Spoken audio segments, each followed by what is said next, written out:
We're here, folks, a couple weeks later than anticipated. Our September edition of Grin Grappler gets a little spooky, right? The little spooky intro there at the start.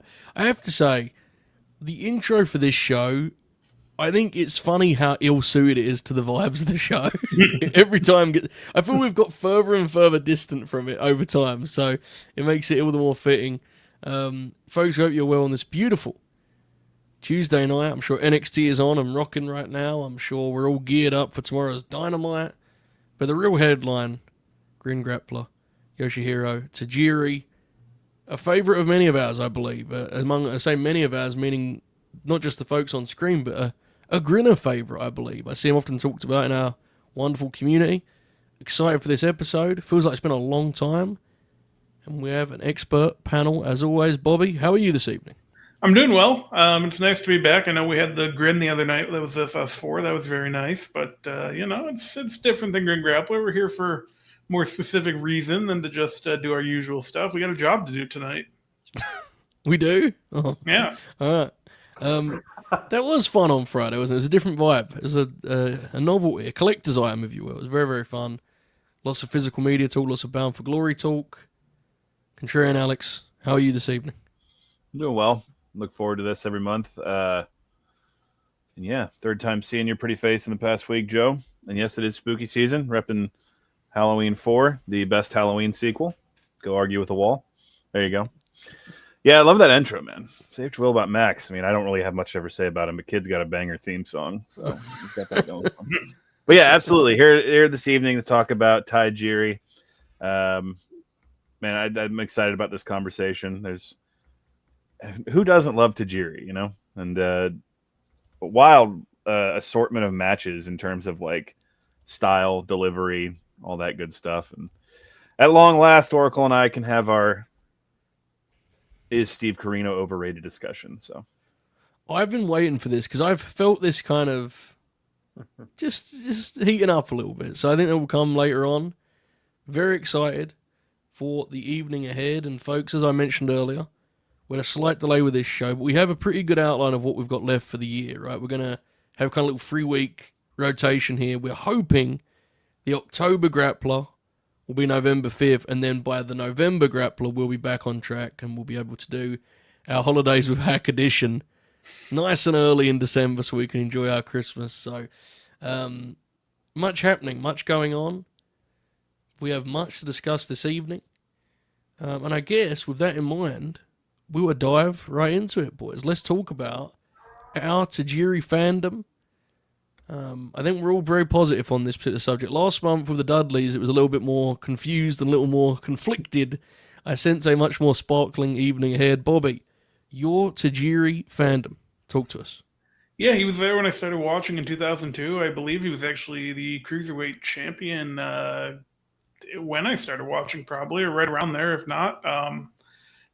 Had a big 2002, and he was a guy that, like, he'd always go out there and have really fun TV matches. You know, I love the buzzsaw kick, I love the tarantula, I love the mist. Like, no one else was doing that sort of stuff, so I kind of took to him. And, like, you know, as we'll see through this too, like, he doesn't always go out and have great matches, but he has very solid matches across the board. And, you know, I think that kind of translated and resonated, and he became one of my favorites pretty quickly. Yes, indeed. There's a slight pop on your audio, Bobby. It could be my headphones. I don't know. Yeah, Maybe you guys heard it too. Let me see. Nonetheless, while Bobby, who is our sound engineer and producer, goes to work on that, Alex, you and I feel like I've had many Tajiri discussions without ever intending to have a Tajiri discussion. So I'm intrigued where this kicks off for you in terms of your fandom. Go for it. I was trying to think about it, as I usually do with these. I was trying to really rack my brain about memories, and it would have been like whenever it was ECW on TNN. That was fall of '99, I believe, was when that started. Yep. So that I knew the broad strokes of the company before then, but then that's when I really got to like experience a bit more. And honestly, like Tajiri was, you know, there was obviously Great Muta, Bull Nakano, Hakushi as he was known. But, you know, there was certainly not the level of Asian professional wrestlers that are on mainstream television like there is today. So Tajiri was kind of an outlier in that sense, but also he like seemed scary. You know, 12, 13, 14, that's during the time range where I held on pretty long until I accepted it's all fake bullshit. And so I remember Tajiri was one of those like last kind of guys that I would have to rewatch his matches, and we'll talk about this a little bit later because of his kicks and stuff. I'm like, well, that looked real, trying to figure that out. But Tajiri also, like, was just everywhere he went. He seemed to be easy to kind of take for granted, but then people would just talk about how great he was. And I mean, specifically some anecdotes. I think my sister's favorite wrestler ever is Eddie Guerrero, but her second favorite wrestler ever is Tajiri. She just, as a kid, loved Tajiri, and now just when we watch old wrestling, is Tajiri on this show. And I had a buddy, Julian, who was like, he would watch wrestling because we did, but when Tajiri came on, he would perk up. Or anytime we played the SmackDown games, Bobby, I don't know if you remember, but like Tajiri on those games was so fun to play as, like his kicks and all. You could do the mist in the games and shit like that. Yes. And then eventually, comes full circle when you're a big nerd about wrestling and you get to defend guys from when you were younger and you really enjoyed them and whatnot. And I think a general tone of this, if I can call my shot early when it comes to Tajiri, is the importance of finding your niche and not necessarily like trying to overshoot that. Because, spoiler alert, who the fuck says they don't like Tajiri? He's never been in that, like, he was overrated because he got overpushed or anything like that. So I think as we move through this, we're going to talk about the importance of Tajiri understanding exactly who he was and what he could do as a wrestler and doing it extremely well. So, yes, I am a Tajiri fan. My Tajiri figure's on my ECW shelf, and it's too far back for me to get. But I do have a quick show to tell. I did say my sister, it's one of her favorite wrestlers. She found this scouring the internet years ago. It's from the SmackDown Unleashed in the East tour. It's the event shirt from the Japan tour they did. Oh, my God. That rules. Yeah. And she... That is awesome. Yeah, she very proud. I believe, she wore this to WrestleMania in Vegas and was very proud of it. That's godly. I also have you covered on the figure front. I have you covered. Oh, that baby's so beautiful. That's a beauty. Look at the posture, Yeah. Tajiri stance. That shirt's awesome, dude. I'm with you too. I love the point. I think it's gonna come up a lot. It feels like the role of the mid-carder has become an increasingly difficult art form for bookers to quite now, I feel. And that's not to say Tajiri couldn't have done more, but I agree with you that his legacy is kind of pristine as a result of him being in a specific spot and featured throughout, even if not pushed necessarily, right? Yeah, and this is, to like get ahead a little bit, that this is no one's fault of their own if they reach that level. But no matter who you are, as soon as you win a world title or become a main eventer, there's going to be a discourse about if they're overrated or not. Yeah. I absolutely agree. The Oracle of Wrestling, you've had the same discourse about yourself at times as your Grin usage got a little bit extreme. Your Tajiri fandom. Talk us through it. So I've always liked Tajiri. I didn't get to watch a lot of like ECW. I mean, I've talked about it before. I would occasionally, because Dad would have it on late at night on Wednesdays or Tuesdays, whenever the hell it came on. And I'd watched it a little bit with him in 2000, but none of it really clicked with me in terms of like when I rented Heatwave 2000 when I was a kid, like 4 or 5 times. Good show. Yeah. But I became a big fan of his just through kind of his work and his personality. I think he was both good as a face and a heel. As a kid, his segments with Austin and Regal and stuff were always super entertaining. As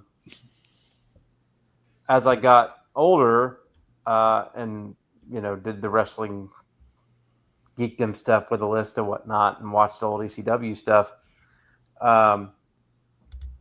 I've been pretty consistent in saying that 99 and 2000, particularly 99, was not a very good in-ring year stateside. Tajiri was almost certainly one of the 2 or 3 best wrestlers in the entire United States, and probably was the best wrestler on main U.S. television in America in 1999 for sure. And I actually think he has a very strong argument for 2000 as well, and that's a deeper year when you consider the Fed. Yeah. But he was that good. His presence and the way he carries himself, particularly when he turns that switch in early '99, and comes out with the with the leather pants and has the aura and whatnot. Because as we'll talk about in the early Tajiri matches, he's just kind of a your standard guy in blue tights, standard juniors worker in blue tights. Nothing much to him. I mean, he's obviously very solid in the ring, but there's not a lot of the sort of fun, unique quirks that Tajiri adds in a game until he gets that sort of almost, at least within the wrestling fan circles, right? That kind of iconic Tajiri character of kind of carrying himself with, and showing how charismatic he would actually become. It's actually pretty. I'm going full spiel now, but it's actually pretty impressive, the turn, and we'll talk about that from Act 1 and 2, how he's like starts out as just a standard juniors worker, and then he's able to manage to become like one of the more charismatic guys you'll see. Yeah, I remember a guy telling me one time, John Golson's his name, a bit of a local celebrity in Austin, I guess I'd say, but he told me, I think it was like at the advent of the network or something, that he just knew Tajiri from the WWE run, and it was like borderline mind-blowing for him to go back and watch like the Taz Killer stuff with Tajiri, and like how just feared he was in the promotion as like an absolute killer, because WWE used him well at points, but like by and large, it was a lot of times for laughs and shit. Yeah, and I think we've already kind of tapped into the two different parts of his legacy, right? Which is universally agreed upon mid-carder who had really fun matches and was really charming personality, engaging personality. But then there's the other part that's probably a little bit more obscured and less known, is he's best, maybe was the best wrestler in the States. So that's an interesting thing to kind of wrestle, in the sense that if we all agree he was that good, how much more could he have done? And I guess it will all stand at different points on that, but I guess there's truth to what Alex said in terms of he was great for the role they used him in on a roster that was that. I mean, that was an all-star squad, no question. And he did get, as we'll get into when we go for the matches, he certainly did get more run with the brand split, right? Where he was able to do SmackDown in particular. He has a bit of an extended run, so that's diabolical. Sorry, Joe. 51st there. Yeah, 51st in the PWI. Better worker in '99 Oracle. Tajiri or Jerry Lynn? Tajiri. Confidence. When you said 99, and I immediately went to RVD, but the whole RVD is, he was, you went to see the show, not necessarily him going out there. And I mean, his like show was having like a really impressive match, but I get what you're saying. Tajiri was a sharper worker, right? Oh, like, yeah, I think, definitely. An interesting one. I'm intrigued as we work through this. The way we kind of map these, we actually had a pretty tough time putting together the lineup, because there was stuff that I think we all wanted to get in, right? And it was kind of trying to find a balance. And rather than doing 2 WWE matches from the first run, we kind of circled back to that. So instead what we did was Act 1 is, as Oracle referenced, the original Tajiri, right? With the blue trunks and the kind of just a junior heavyweight wrestler. We see that both at the Tokyo Dome and then in ECW with a pretty famous kind of starting point a couple weeks into his run to start Act 1. And then we make the step into Act 2. There's a transformation, the Oracle reference, which is insane to look at by comparison, right? The way he walks through the curtain on those 2 shows, which we'll get into. And then we, Act 2, we covered the WWE stuff. And then in Act 3, it's this last... The legend, I think, would be the... Yeah. It's kind of like the legend at that point. The funniest part is, Oracle, I was about to say the last part of his career, it's been 20 years, he still wrestles. So I guess this actually is the predominant... But I agree with you, like... And he does all sorts of weird stuff in that. I mean, I'll get into it later, but I watched last night him and Muto working Suwama and Scott Steiner in All Japan. And I was like, what is some of the weird stuff he did with Muto and in New Japan Tajiri did after WWE? Very strange. So we'll talk about it a little bit later. I think a lot of that stuff's kind of lost to time. And then we circle back to WWE for the Cruiserweight Classic. But let's start at the beginning. That would make sense, right? 1994, turned pro. And one of the things that's interesting about Tajiri is his background. He was training to be a kickboxer, which is obviously the strikes and why they had such snap and oomph. Yeah. But his wrestling influence was lucha libre, right? Which is where you have this kind of weird combination of skills. He always wanted to have that style mastered. Go for it, Oracle. Was he a Gran Hamada trainee? I believe so. I believe he said it because I remember reading about his book. He did a book in like 2003 while in WWE, and it got translated, like posted online a couple years ago. And I remember him saying that it was working with Super Crazy that made him go all in on like, the Japanese buzzsaw because he realized like I can never be a luchador to that degree, right? That was kind of his mindset. Which I'm sure there's an element of kayfabe in because he was a wrestler in a book in 2003 and respects the business, but it's still a cool thing to think about, right? But that's why his style is so unique and dynamic, I think. These kind of worlds clashing together. He was a big Japan guy. He worked CMLL, right, in Mexico. Had a pretty famous back and forth with Dr. Wagner that we tried to include. Yes, those we matches did. were really hard to track down.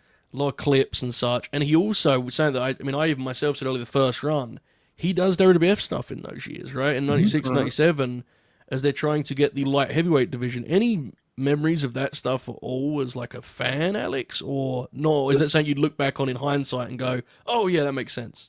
Yeah, that was that tournament they were doing. Yeah. Shit, I can't remember. One of the crazier matches I found was him and Super Crazy wrestled under a WWE banner in like really early 99 or maybe like late 98. It was a WWE branded show in Puerto Rico that had a Super Crazy versus Tajiri match on it. But yeah, if you go back, those who are interested when they were doing that light heavyweight thing, or wasn't like Devin Storm in the tournament or some shit? Yeah. Devin Storm was in it. Devin, what a stupid name that is, by the way. There's Brian Christopher won it, right? Was it Taka? Taka won it, but Brian Christopher was in the final. It was Taka and Brian Christopher. Brian Christopher was one of the main light heavyweights. Yeah. Pantera, I think, was in it. Yeah. Scott Pudski, I remember that he was in there too. But Scott Pudski, classic junior heavyweight worker. No, that's I think I've told it on here before. I bought a set a year or two ago of every episode of Shotgun Saturday Night from '97, and I remember coming across one or two Tajiri matches on there, and I was like, "What the fuck?" I love this is a show where you just hear sentences like that more than once, like you have a whole set of the Shotgun Saturday Night run. You saw him. Tajiri was on there. So yeah, Tajiri, he's around. He does the best of Super Juniors. I want to say the year of our first match, so later in that year, because our first match is January 4th, 97, right? I believe. He wrestles fucking Robbie Brookside in the best of the Super Juniors. Whoa. That is hilarious. They would have both been at the Performance Center in 2016. We start with Shinjiro Otani, which is, I think, was a nice way to start in the sense that Otani is, I think, familiar to people that watch this show, right? More so than probably some of his peers because of the WCW spots and such.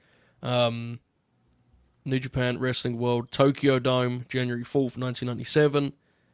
Tajiri very much in that mode that Oracle described earlier. Blue trunks, in-ring action. This match is short. Let's just shy of 10 minutes. It's go, go, go. He takes a lot of it, Oracle. I had a really fun time with this, but it has to be said, this is a very different wrestler to the one we end up with, right? Oh, yeah. To put it honestly, he's pretty bland, right, in terms of, like, the overall package. He doesn't have a lot of he just doesn't have a lot of personality. Yeah. Very sharp in the ring, very earnest with his movements and whatnot. Good. This is your typical sort of lower card juniors match from the mid to late 90s dome shows. Very solid. And what I mean by that is, obviously, like it's not like for the title or anything. I don't think, unless I'm mistaken, but. It may have been, but it's always weird. I'm not sure. They're weird because I know some years Liger would have like an all-time great match that went like 20.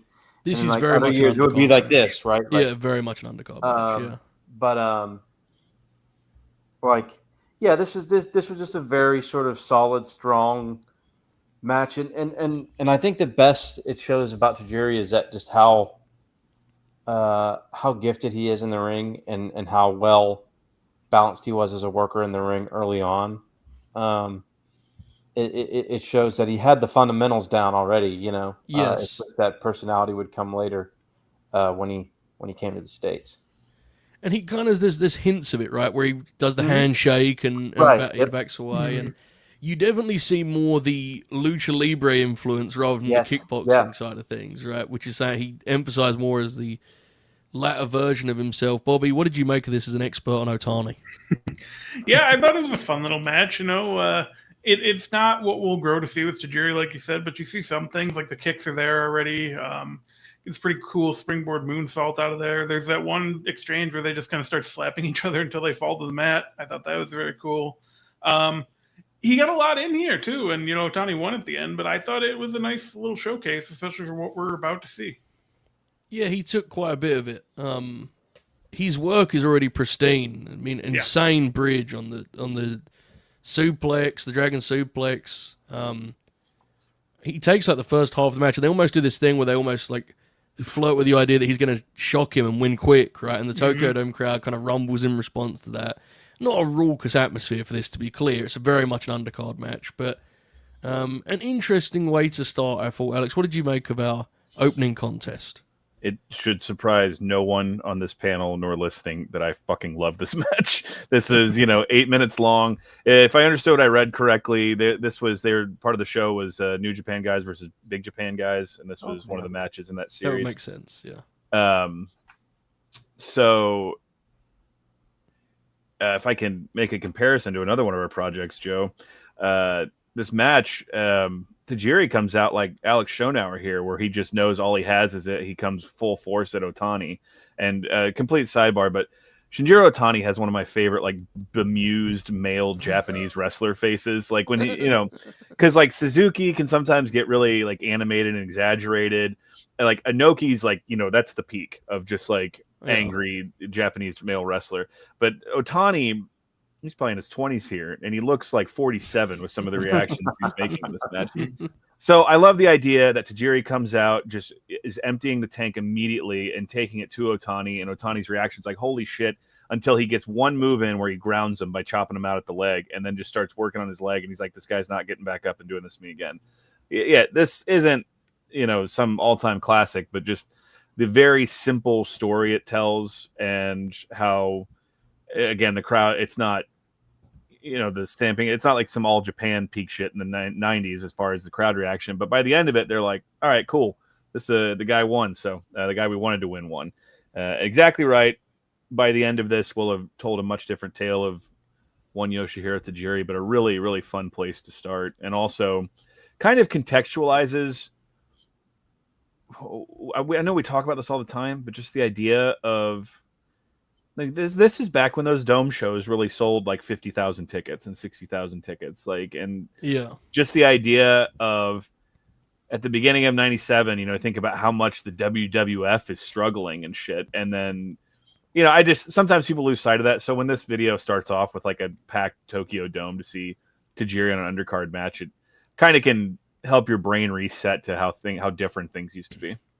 You saw a lot of that with the recent. Someone tweeted, I forget what, I think it was a mutual of mine. They tweeted, "What do you prefer, the 90 to 95 stretch of wrestling, or what we have from 20 to 25?" Yeah, and you saw a lot of what you're describing, and people just going, "Well, this was wrong with the American scene, and this is good about the American scene now. So clearly it's better." Now, I'm not saying there's a clear winner. What I'm saying is like there is wrestling beyond America, right? And like, I think you see that with there's such an emphasis in the mid 90s of the struggles in the States. Meanwhile, look at Japan at that time. Like, it's, that is like mid 90s is like peak all Japan shit. Yeah, and I mean, just for nerds like us, we've talked about in past episodes, like shit is like as early as like late 70s now looks high definition just from the way the Japanese production was, and so it's I agree. Good match, fun place to start. There's a particular vibe to the Dome too, right? Like that particular sound of an undercard match at the Tokyo Dome where it's not loud or raucous, but there's that sort of hushed excitement, right? That sort of sense that things are going to pick up later and they're enjoying the action in the meantime. I always loved that. If there's a sound in wrestling that a diehard wrestling fan like the four of us could not mistake for anything else, it's the bell going off in the Tokyo Dome for an undercard match. Yes. I love it. Absolutely. He would eventually, of course, a big part of Tajiri's story and legacy is he's success and popularity in the States, which would certainly, I think, change his standing in Japan upon returning. And that really gets going in ECW, of course. He arrives in December 98 with that same look and presentation, the very just traditional wrestler, blue trunks, and we get a look of that here in our next match, January 10th, 1999, ECW Guilty as Charged. He and maybe his most famous rival, Super Crazy, in a familiar Paul Lee play call, which I'll elaborate on in a moment. But first, Bobby, if someone's enjoying this program so far, how could they show us that? I wonder. You go ahead and smash that like button. There you go. Thank you, Bob. Excellent stuff. So, this is kind of a Paul Lee staple in which he was always big on having, the variety on his shows and having like the sort of athletic showcase, the offensive showcase, right? Like, look at how good these guys are. And of course, I think the most famous examples of that came in the mid-90s, right? Where it be Ray and Psychosis or Eddie and Malenko, whatever it may be. This was probably the final ECW version of this, would you say? Would you say that Super Crazy and Tajiri was the final kind of incarnation of that idea of like, here are these two hot wrestlers, look how good their moves are and how cool their offense is. That's basically what this is, right? As an offensive, as kind of a play call from the booker. And their dynamic would change considerably and eventually get rather violent, which is not covered on this program, but we'll talk about in this segment because I think it makes sense. Go for it. It was same year, but it came later in the year. He did that with Tanaka and Mike Awesome. Oh, wait, no. He did that at Heatwave 98 already. But do you not think that's different in the sense that, like, I guess what I mean is this is like the athletic showcase. Does that make sense? Oh, where it's yeah. There's wrestling here too, whereas Tanaka and it was certainly some athleticism, but there was also some blunt brutality. But I definitely hear I see what you're saying. Okay. Kind of the Psychosis Ray thing is kind of my line of thinking, He probably did some stuff with Lance Storm, but I forgot that like everyone else. I was trying to think of like who the last like worker that was Kid Cash, maybe. He got like a lot of people behind him, but yeah, not to the level of Tajiri or Super Crazy.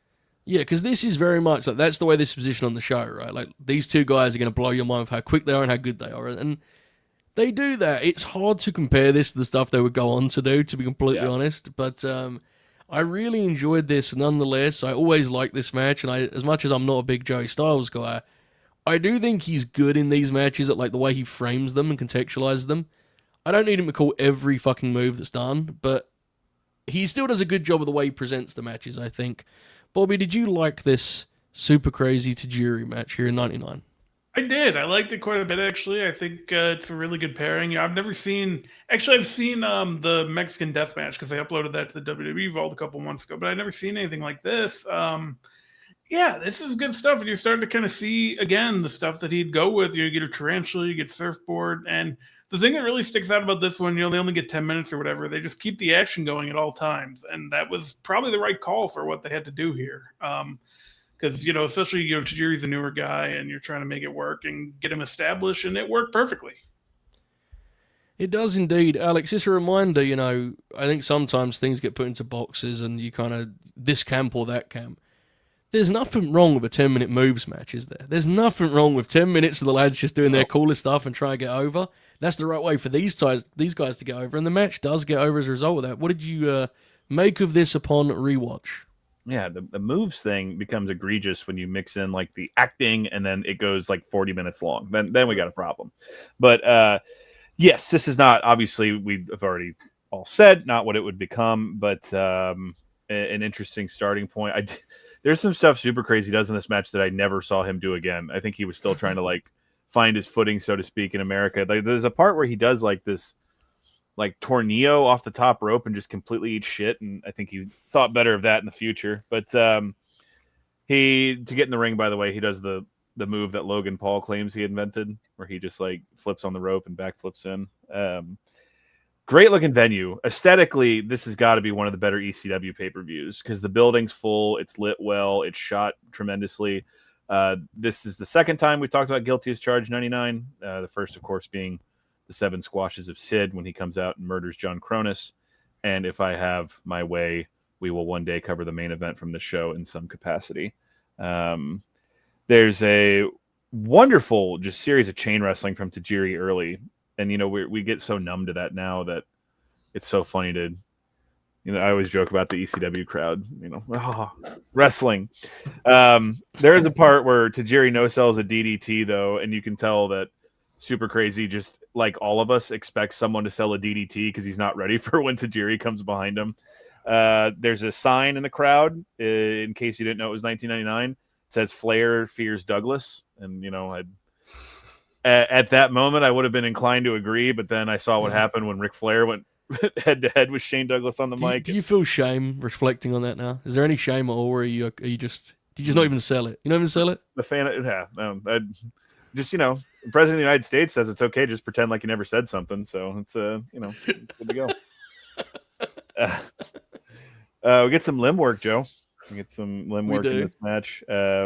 Super Crazy does a fucking flip dive, and Tajiri basically just moves completely out of the way for him to fall on the concrete. It is nasty.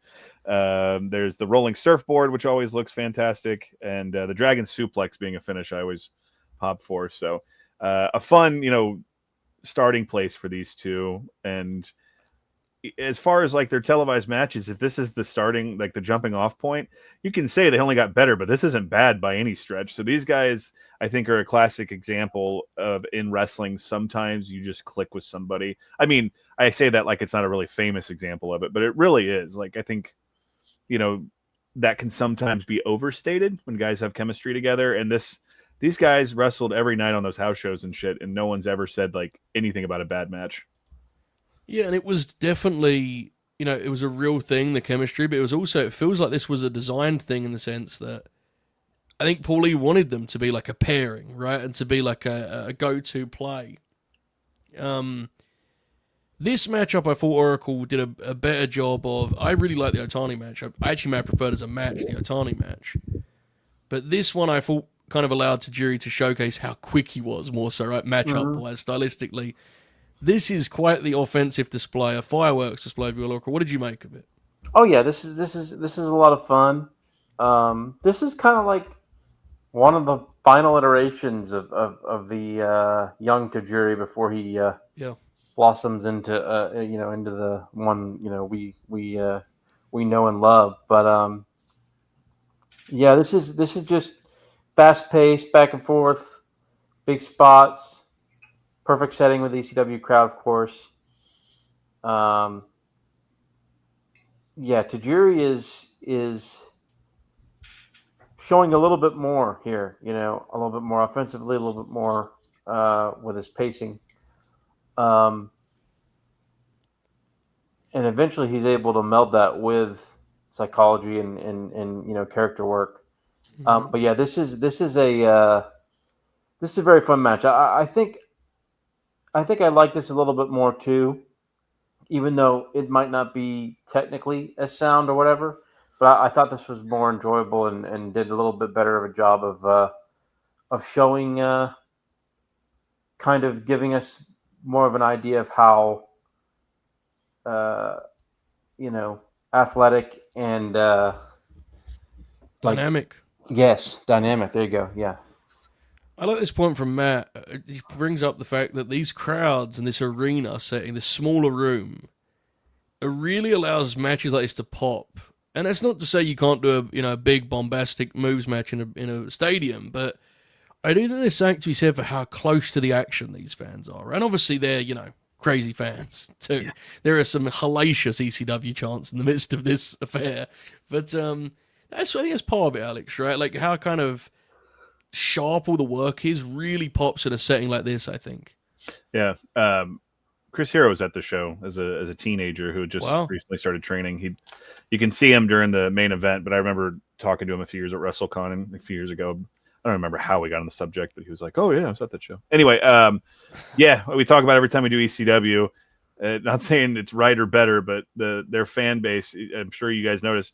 Anytime a fan saw a camera close enough, they'd jump in front of it and just start screaming ECW into the camera, and that's the crowd they cultivated. And yeah, that's exactly right. I mean, it goes both ways because there's plenty of examples of matches in front of that crowd like this where guys fall apart and the crowd lets them have it. But yeah, if you deliver like these guys do here, like they're going nuts for some of the kicks Tajiri does, which would obviously become his staple. Yeah. But You think about that too. That's not. We didn't really have guys just kicking the shit out of people at this point in time. So it's. I was going to ask that. Like, who else would be? Because Stan Lane was a great wrestler. He wasn't Mirko Krokop, though. It has to be said. I mean, the some of only those wrestler kicks that I were- can think of, well, he doesn't count because he didn't wrestle in the States very much. But Maeda was incredible. But that's because he actually kicked people. Yeah. Tajiri gimmicked his kicks. This is an interesting topic. I'm intrigued with the chat. Like, stateside, who were the guys that threw a lot of kicks like this? Like. Yeah, That like were actually good. Van Damme threw a lot of kicks, but it was never Yes. like that thud. Like there'd be a lot of spins or those really pretty diving ones he would do. Booker T has his kind of they're more pretty too. His kicks, right? Yeah, Yeah. it might be like it was. Tajiri might have had the market cornered until Samoa Joe, and then obviously the massive influence of All Japan that came in. But yeah, this is that, and the crowd is reacting like it's something different. They're like, "Oh shit." They are indeed. They're about to see something different too. Before we get to that kind of aforementioned transformation we've been talking about, I'm intrigued. I don't think this gave an extensive segment, but any other matches you guys want to call out from like the original Tajiri vibe? Is there anything that comes to mind at all for as we put a bow on Act 1 here, boys? I'm intrigued. Very He intrigued. wrestled Super Crazy again, I believe, at the next pay-per-view, which was good. But yeah, if we're saving Japanese buzzsaw, then yeah, that's when business will pick up considerably. Right, and you mentioned some of the stuff from Mexico. It appears to only have lived on in clip form. It appears, which is a shame. I was reading about it. There's something for like the CMLL belt that he traded with Dr. Wagner. There was like this thing of Tajiri, like I guess, lost a match, so he couldn't challenge again. So then he wrestled under a mask and then won the title and unmasked to show it was Tajiri. And so there was stuff like that. And I mean, all this shit I did.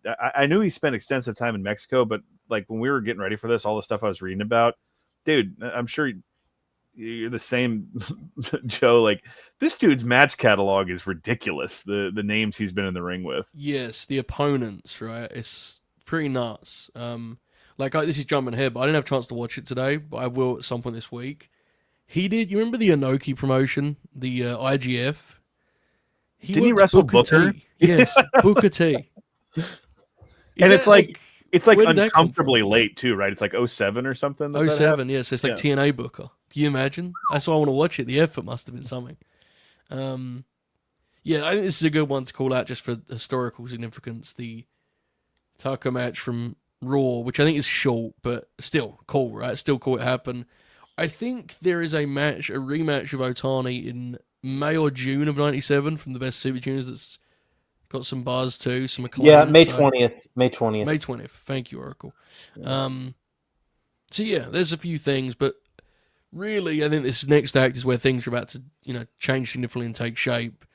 Okay, here's one. Sorry. Yes, please So do. Go for it. there's a tag. I remember there was a Big Japan match that he had that was on that was talked about from '97. It's Geto and Jado and Tajiri and Taniguchi versus Kengo Kimura and Ishikawa versus Nakamaki and Okano versus Kendo Nagasaki and Satoru Shiga from June 3rd, 97. Yeah. My God. Geto and Jado call out here on the program. My God. Actually, yeah, it's a Geto and Jado versus Tajiri and Taniguchi. Tajiri's tag partner is Taniguchi, yeah. This is a 4-way tag? This is a 1, 2, 3, 4, 5-way tag. 5-way tag? I believe so, yeah. God, don't let Demore hear that. There might be another Big Japan match that we talked about from the last 4 days as well. That sounds insane. I wanted to find. No, you're good. I was gutted to find in the illustrious history of Big Japan, Tajiri and Masada never went one-on-one. Sad. I was looking for because of course I was the time between ECW and WWF. I was hoping he worked with Low Key. Oh, babe. Could you imagine that match? Imagine one of those fucking. There's another guy you kicked. Yeah, those SoCal Indies before PWG took off. We just find like a random Tajiri fucking Super Dragon match in there. Yeah. Another life, Alex, and another life. All right, so let's talk about The kind of it feels lazy, but it feels accurate too. It's very much like a Great Muta presentation, right? Very, very much. So the way he kind of walked and carried himself. Again, I apologize. It feels lazy, but I also think it's like apt to make that comparison. And I think when he left, the immediate link up with Muto, as a result of that kind of correlation. At the time of this, 1999, Paul Lee's kind of the only real blueprint he'd have in terms of a major, national star would have been 1989, right? A decade prior, what Muto did when he came to WCW. That changed his whole career and changed his life. I think that's a clear line to draw. He is alongside Steve Corino, who I think is going to come up here more in a moment. And along the way, the program of Super Crazy escalates considerably, including a Mexican death match. I think it would make sense, because we're not covering it, but so there's all respect and love. I'm not convinced there will be a Super Crazy episode. And so I think we should just cover here now, just in a very loose, informal fashion, because it may be his career match, Oracle. Thoughts on just the kind of more violent incarnations of Super Crazy feud, and then that match in particular, which is I think one of the greatest matches in ECW history, right? Oh yeah, it's a classic. It's one of the best ECW matches ever for sure. They have multiple Mexican death matches that are terrific, actually. Yes. The one from the 2000 TV with like the famous spot where he's mocking him. That's the one. That's the one. Yeah, that's the one. Yeah. Yep, that one. This match is amazing. It's this is the arena match, right? Yes, the arena match. It's the one where he throws the chairs, Yeah, slides them along the table. Yeah, it almost kills the fan. Yeah. Yes, sir. Yeah, this has a much a lot of the famous gifs like that one, and then of course like Alex mentioned the mocking of the mock. Yeah, this match is amazing. I have not watched it in a long time, but those two spots in particular always are the ones that are like replayed over and over. But a tremendous match. Easily one of the 5 or 6 best matches in the history of ECW. And probably was Tajiri's magnum opus in terms of matches in ECW when he was there. But yeah, I mean, that feud in particular, they had multiple matches. Then Guido gets involved, and there's a bunch of great stuff. Yeah, I wanted to bring that up. Don't have an asked about when the first freeway dance was, but that's a big part of the Tajiri story too, right? The way that combination became like a freeway dance staple. So much so they run it back in 05 One Night Stand, right? So that's pretty cool. I'm sure they had run that. I'm sure they had run it on house shows before, but I'm thinking it was probably Anarchy Rules '99 because Heatwave is when Tajiri wrestles Taz, and Anarchy Rules '99. By the way. My fun fact about that show is it outdrew Fall Brawl '99, which is considering the payroll of the talent rosters. The main event of Fall Brawl '99 was Hulk Hogan versus Sting, and Anarchy Rules outdrew it. Yeah, this is a sidebar we don't get into, but 2000 WCW deserves all the bullets it gets, but '99 is. Oh, it's sometimes because 99 is when the damage is truly done. 2000 just ensures that there will be no return. Bobby, you said you watched earlier. This match got kind of a second life last Christmas because they posted it as part of ECW week on the Vault, and it got. I mean, people loved it. They'd never seen it before. Was that your first time watching it, Bob? I'm intrigued. It was, yeah. I loved it. I thought it ruled. Just everything you guys touched on. And it just you don't see matches like that anymore. Obviously, you probably can't, but it's tremendous, man. If you haven't watched it, like I said, they did upload it in the past 6 months or a year. Go check it out. It's worth your time for sure. Yes, indeed, Alex.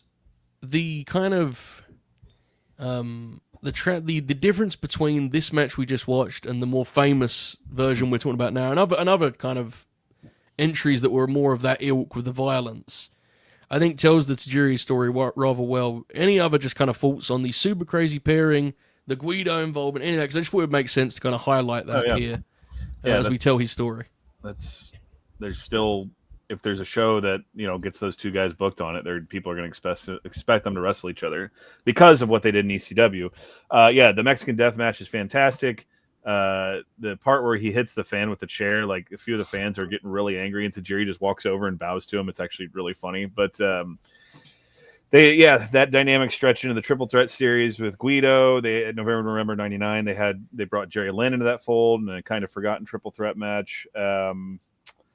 It's this shift into Tajiri being a hyper violent wrestler that, he can chain wrestle if he needs to, but you got to watch out for his kicks. You got to watch out for the tarantula. And as we mentioned, Heatwave 99, he was brought in as Steve Corino's Taz killer. He was going to be and then I don't know if y'all have ever seen that match, Oracle. I think you said you have, but they make him look strong. Like Taz has to borderline murder him to beat him with the end. Cause he doesn't do the Taz mission with barbed wire. Like that's how I think that's right. Yeah. I really think, and I'm not someone who's super well versed on like the peak of ECW, but I really think that stuff is like super underrated because of the broader narrative of Paulie's struggles and downfall. Like, I think ECW is pretty good, man. And 99 and the first half of 2000 are both pretty good. I always, when people, someone that's not super well versed in ECW, I think like people that have never seen any of it, I actually think the TNN TV is like a pretty cool way to like get a feel of it because a lot of that stuff I think is actually aged better than the golden era stuff, to be honest with you, because it's just the way you approached it. What do you think, Alex? Am I losing it? What do you think? No, I mean, it's more accessible because it looked more of like, for as much as it could, a more mainstream product. But man, some of those like 95, 96 arena shows, if you need production value, you're in the wrong place for watching those. But I would agree with that. And because I have such a warmth about it, because I would stay up every Saturday night when I was 13 to watch it, I'm a bit more forgiving of some of the 2000 stuff, just Incredible aside. But I think... Sorry, Steve. I think 99 is good, and I think that Tajiri is obviously a big part of that. But yeah, I would agree. Like, if someone's ever watched ECW... the 99 and 2000 TV, because one, it's like weekly and cataloged and you can keep up with it. And I think that the cast of characters at that point, it seemed was a bit more than, you talk about the glory years. It's just like the 5 big acts. And I think into 99, you got a bit more nuanced with some of like the undercard and whatnot. So I think that's a fair statement. And it's definitely not a full reflection of what ECW was. I just think for modern fans, to your point, I do think if you're a new fan, you've never seen any of it, and you try and watch like 95, 96, I think it could be very difficult. If you're like a modern wrestling fan, you're not like, you're going to watch the Pitbulls and be like, what the fuck is this? And I think even like a lot of modern wrestling fans would watch Raven and be like, what am I supposed to do with this? So having Tajiri and Super Crazy around, and I'm waiting. I'm still waiting for the internet to do that thing where they Lance Storm needs to get his flowers, thing. I will not be there. It's doing way too much. It feels like Lance gets attacked on a lot of these shows. I don't know why we're doing that, but I'm kind of leading the way, so it must continue. It's fine. He's getting a big push and shooting eyes WCW lives thing. I have no choice in the matter. All right, so nonetheless, it should also said the Super Crazy thing clearly resonated to some degree because whatever you made of GCW's return to Hammerstein Ballroom this year, one of the only things we all agreed on was it was pretty cool to see the lads out there fucking... He did a balcony dive, Super Crazy. All 350 of him, bro. It was amazing. What a beast, dude. And Tajiri has the grey hair and he's out there fucking being Tajiri. You watched that show, Alex. I remember us messaging when that show was on. That was the highlight, right? That was the... I did. I tried, So my conscience was clear. Yeah, we tried our best. Maybe wrestlers who aren't properly trained shouldn't try dives, Okay. Let's enter Act 2 here with our new, fully formed Tajiri.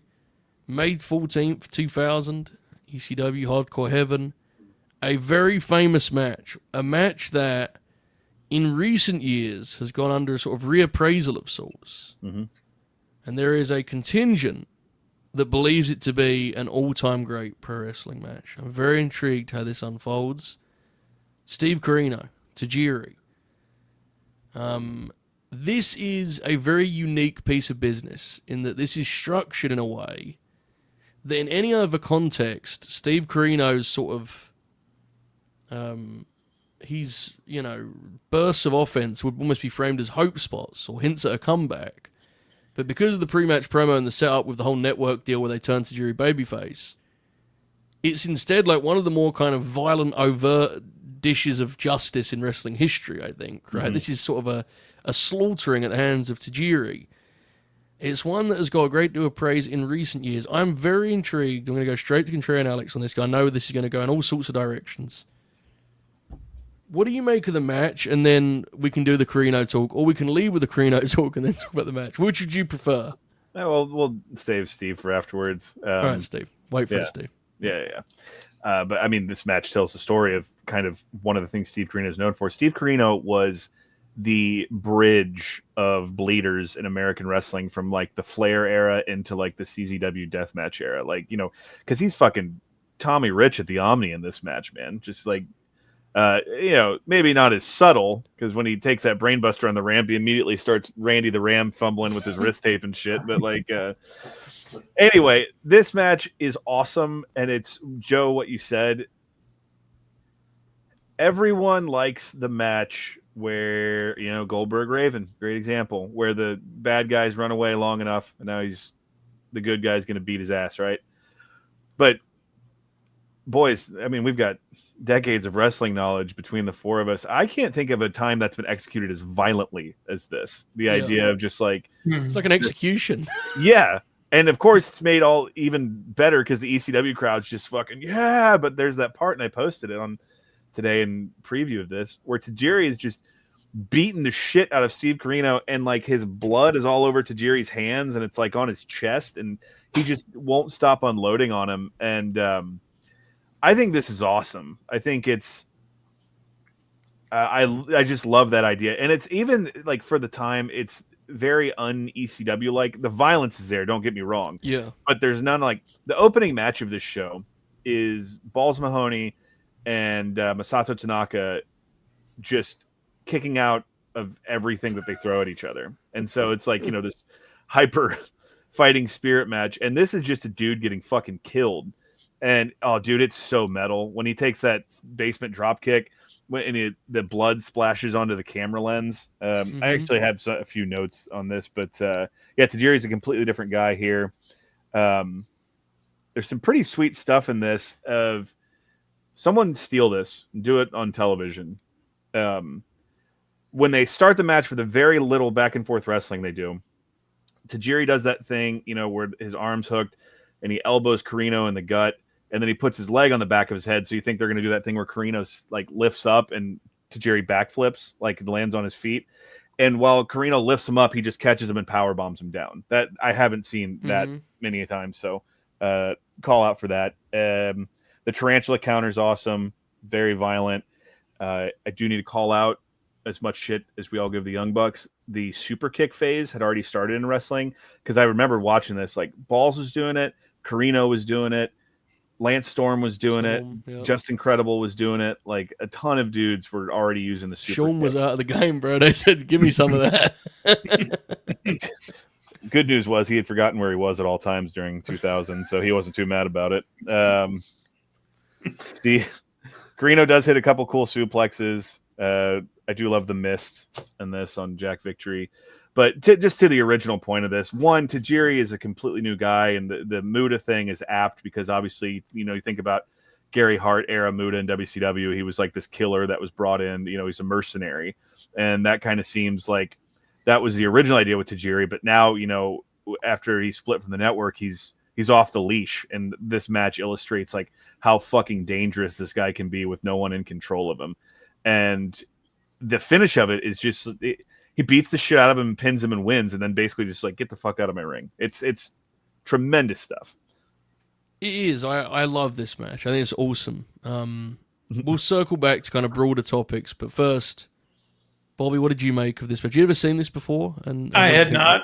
Wow. And I'm with you guys. I loved it. You get the tarantula. I went crazy for the tarantula every time we saw it because it is one of my favorite moves. Then right from there, you get the brainbuster on the ramp, and I'd never even seen a clip from this before. Corino just comes up and he's busted open. From there, I'm just like, all right, man, let's do it. And We get the tree of woe, like Alex said, the blood on the camera lens. Jerry gets it and smears it on his chest, which is a spot that I always enjoy, and just violent and exactly what I was looking for. I love the idea of Bob O'Neill watching this match and seeing Steve Corino's Crimson Mask and just going, all right, man, let's do it. All right, man, let's do it. That's tremendous stuff. The Oracle of Wrestling, before we expand on our conversation about Steve Corino, this is quite the piece of business, right? Jokes aside, this is awesome, Oracle. What did you make of this? Oh yeah, this is a great match. Holds up pretty well. The spot that I always like, I hadn't thought about it before, but like I was like, oh yeah, this is that match. Is the one that Alex mentioned, the famous knockout spot where Joey Styles is going for the knockout, and Tajiri's just like wailing away, and blood's flying everywhere, and the crowd is fucking losing their minds because they do like a fucking like Battle Arts knockout spot or some shit. Like it's fucking awesome. Yeah, this is great stuff. If you're familiar with the story of like, Tajiri turning babyface, right? Mm-hmm. Corino's sort of little hope spots work out more so as like him being like the savvy, like old school, like guy who can like, yeah, he's like delaying the inevitable. Way, but he's actually better than what he comes off as, and like, yeah, I don't know. It's a really brilliant match. I still tend to think that there's probably a handful of matches I like better. Not a big one, but like this is probably like arguably a top 10 ECW match of all time for me up there. But one of the great this is when I think of like famous extended squashes, I think of three matches. One that involves someone who's retiring and someone I won't mention who had a very bad match about a month ago, but their first encounter, or not their first, but their first encounter from that one. But I actually think the Extreme Rules match between Brock and Cena was actually an even better version of that, because SummerSlam is really a squash, but like but John wins that matches, one. Yeah, I mean both of them are great. And then the Rey and Ultimo Dragon from World War III '96, which people will like scoff at you, but that really is very much work, but more so with the heel baby, where like Rey's the babyface making the hope spots. Ultimo Dragon like squashes Rey. I mean, he just hits him with like 20 different moves, and then Rey has to make like some comebacks with near falls. And then this one, it's a Tajiri and Corino. Those are the three kind of matches that I think of. The two Brock Cena matches, or four, I guess, and then the that one from WCW, Rey and Ultimo, and then this match here.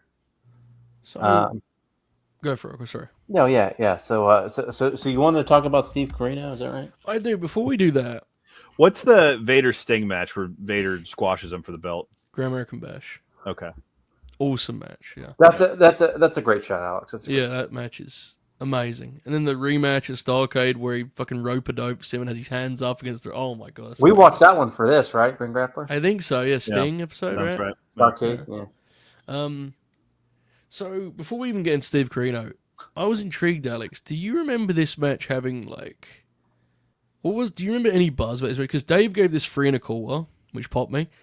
And, like, it does feel like a match that over time has grown like an increased legend. Not to say people didn't like it at the time. I think people clearly liked it. The crowd fucking loved it. But it feels like one that has kind of grown in reputation. Would you agree with that assessment, Alex? I'm intrigued. Yeah, I mean, so to be honest, when this happened, I was years away from being a forum dweller. But I remember it being mentioned on forums and, when there was the discussions of, like, forgotten ECW matches. But yeah, certainly in the age of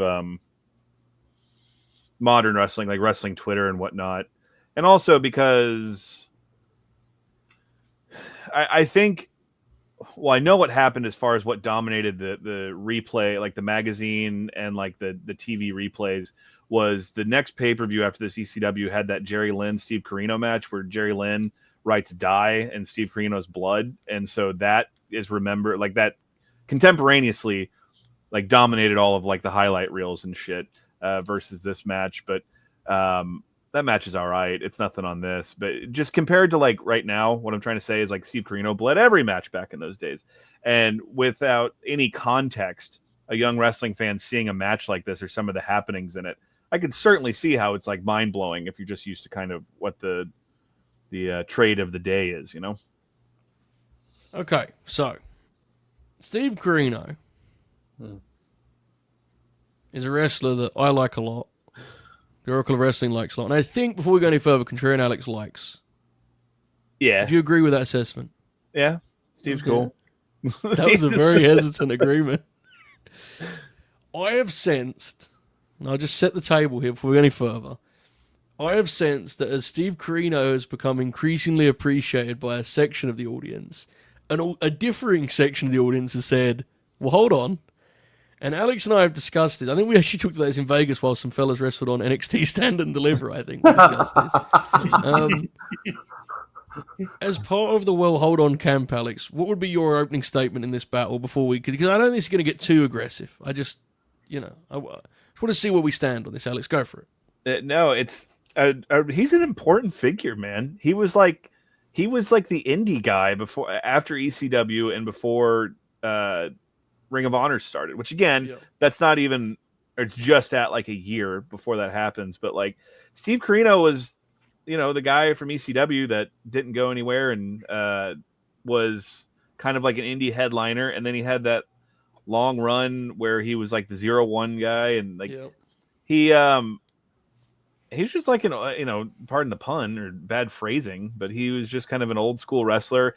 And it's really funny because he felt like one of those road warriors that modern fans can't even comprehend anymore. Just about like he was always making towns, always feet on the ground, going places. And I mean, I'm not going to be able to list the top 10 Steve Corino matches or anything, but I think there's also an importance to having wrestlers like that are so like fundamentally sound and just know like how to go in there and have a match. I think he's mainly remembered for all the bloodshed and whatnot. And then he would return to that when he beefed up and he, injected himself into the Generico Steen stuff. So there's like two different generations of fans that kind of know him as like a brawler or some shit, but really his whole shtick was he was just like an NWA workhorse.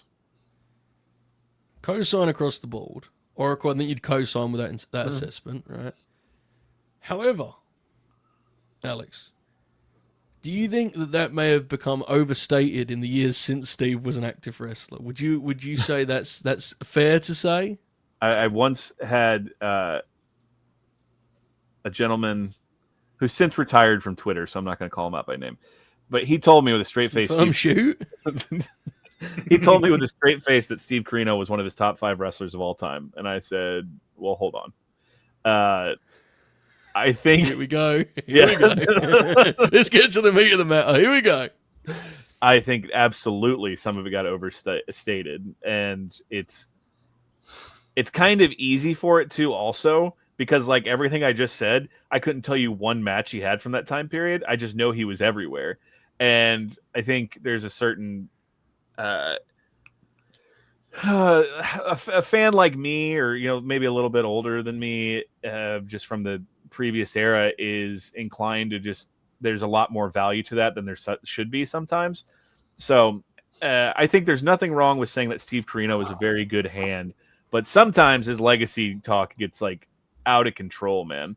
He just dropped a good hand here, folks. This is heating up rapidly.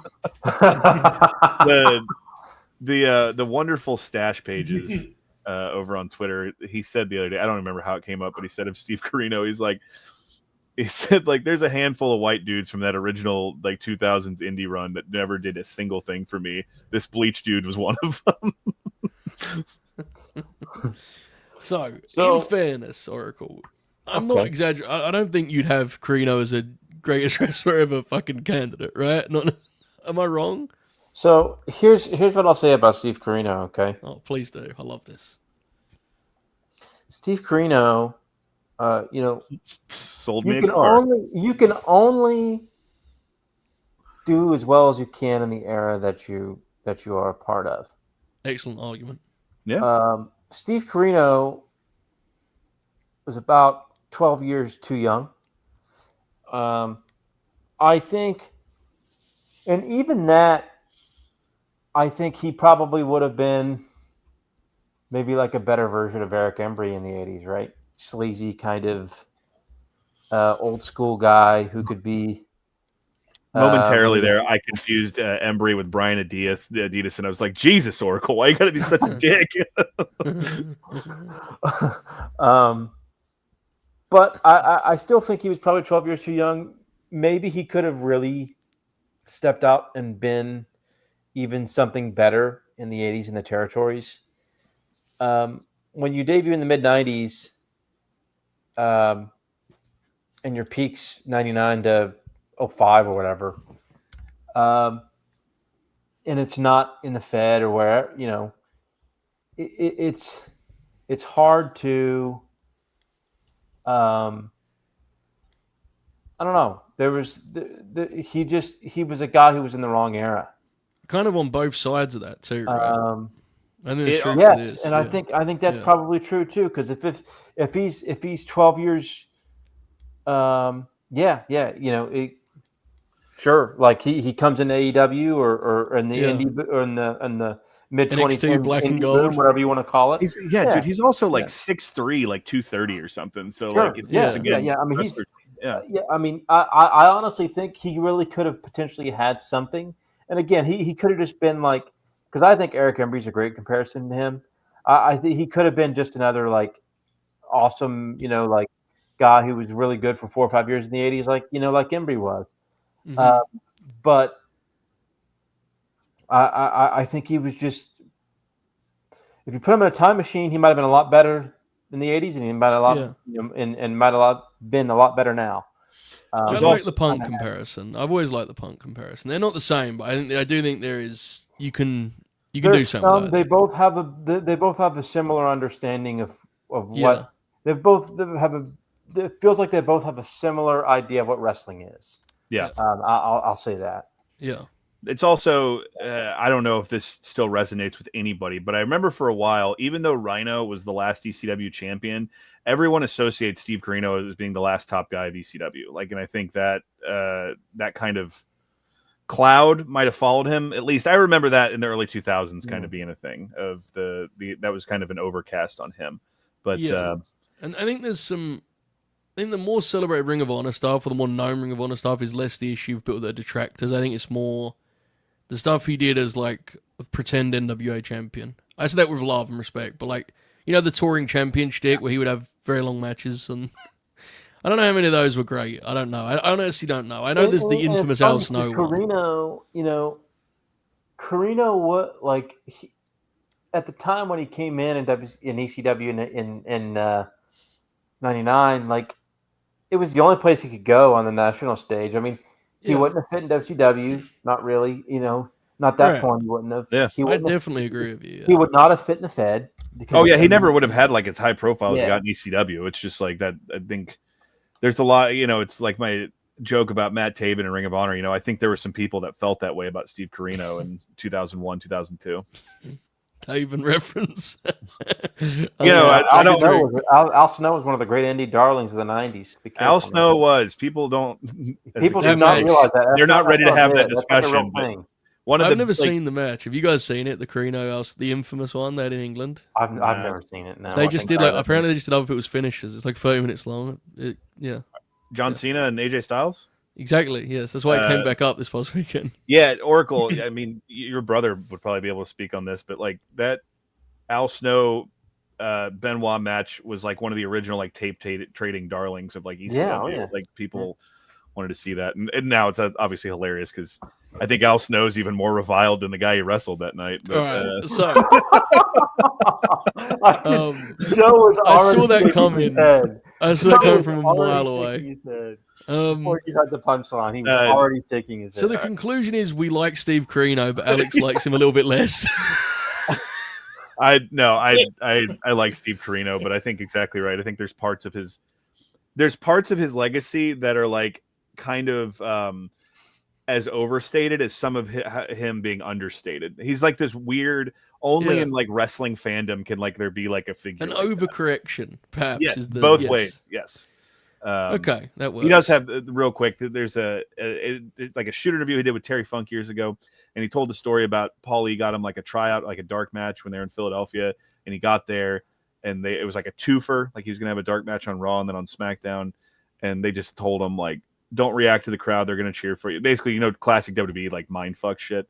And he was like, all right, well, this isn't going to go anywhere. So he said he just brought Tupperware with him to SmackDown and loaded up on catering and took it home with him. So I have mad respect for a guy like that. Oh, he seems awesome. Yeah, we should get him on the Grin Grappler sometime. After dark, Grin Grappler after dark with Steve Corino. Steve, do you have yourself on your top 100 greatest wrestler ever ballot? You want to talk about a guy who could probably talk ball, though? That guy's probably got, like, just from personal stories and his fandom, some crazy He seems anecdotes. awesome. I think he had like a High Spots interview series. But anyway, I apologize for the detour, folks, but I don't know if we're ever going to do Grin Grappler Steve Corino. So I just we need to establish that. It needs to be documented. Bob, if someone enjoyed the Steve Corino detour, how could they show us they enjoyed it? You can smash that like button. If you did it the first time, then that's even numbers. So you're going to have to do it one more time. We need odd numbers. If you didn't do it the first time, you're good. So if you like Steve Corino, smash the like button as well. Yeah. And even if you don't like him, smash the like button. Yeah. Yeah, if you are Steve Corino. Yeah, even better. Even better. So let's talk about the end of ECW. Alex, when does the Whipwreck team... is that right after the Corino match? When would that become a thing? I think it's in the summer of 2000. I'm trying to remember. Yeah, I think it is after this, because this is May. That makes sense, yeah.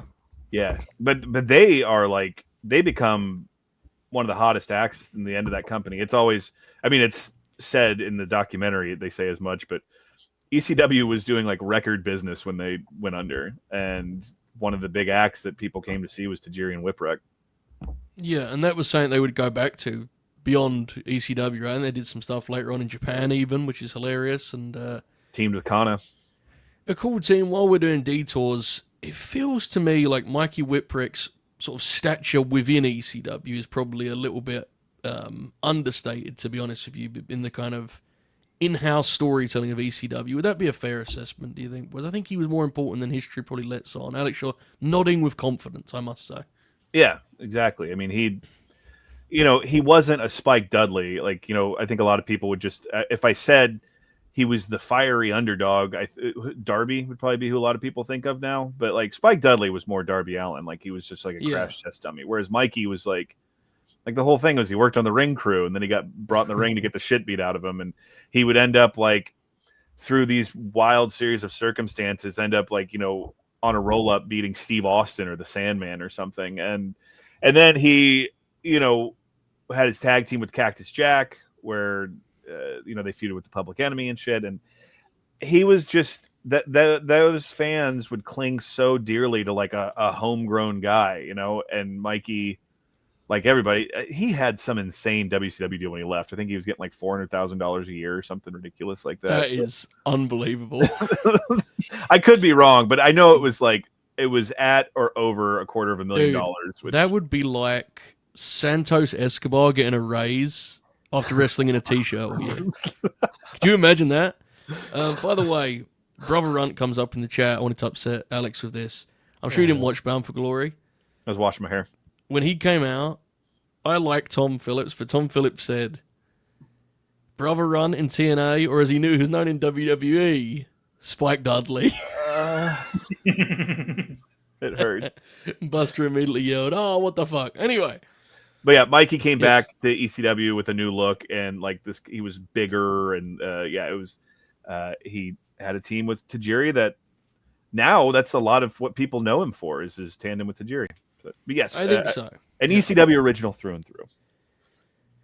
Indeed, at the end of ECW, because Tajiri is there for the last shows, right? In ECW, I think by that point he's doing like other stuff, but I think he's there. There's a couple months. This is why I looked up the low-key thing. There's a couple months in between there. Because he debuts in May 2001.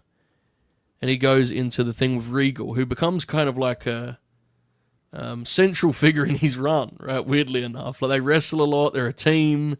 They're on TV a lot. They're doing skits, all that stuff. Oracle, do you have any memories of that starting point, or is that saying like just the Regal thing in general? I guess I remember it pretty well. Yeah. Just because, like, I don't know, as an 8-year-old kid, I thought all those skits were funny. Just like all the goofy skits of the Attitude Era were funny. For an 8-year-old with 3 older brothers and a dad who likes toilet humor, so it was all just anything like that was just funny to me. So yeah, the thing that always stood out to me was the Austin stuff, like the brief little like exchanges he would have at Austin. I think didn't they have a match or something? Him and Austin did, yeah. The main thing I remember is that Tajiri was Santa Claus at the Alliance Christmas party. That's right. Yeah, that was the weird part. Is awesome. That's a great shot. Yes. The thing was, they just like brought him in after like the would-be invasion started, and it's just like Tajiri's here now, and it's like, oh, all right, why not? Yeah. So obviously, Alex, you were only 38 at the time. There we go. So I don't know if you'd have been clipped. Like, I feel like some online fans would have been upset about the way he was brought in. I'm confident of this, right? There has to have been some punches thrown. There's no two ways about it. I can't imagine. That's like when Bryan Danielson lost to the Great Khali. How I was just like, type in all caps, a bunch of swear words and stuff. So, safe to say it worked out for Tajiri because as we're going to get into here momentarily, he was still able to be that killer in WWF eventually. So, but yeah, it was, I looked it up here. I couldn't remember. It was like a triple threat tag match on the last ECW pay-per-view. It was Tajiri and Mikey against Kid Cash and Super Crazy against Guido and Tony Mamaluke. So wow. The Unholy Alliance. Great tag name. Yeah. Yes, absolutely. Bobby, do you think, the Regal thing probably played a huge role in getting across Tajiri's personality, right? As Oracle kind of spoke on, it was a big part of why Tajiri got over was he was funny. He could be goofy, he could be silly, he could be charismatic. Yeah, the Regal stuff, I think one of the Halloween episodes he dressed as like Elvis or something. He was just always willing to just kind of do whatever. And it worked, man. Like that kind of like, and the good matches are one thing, but like that kind of made him stand out from especially the rest of the cruiserweights and even some of the like lower card guys. So what are the like signature moments of the first couple years? Because our first WWE match is October 2003. I completely forgot. It was called out in the chat when Edge won the King of the Ring.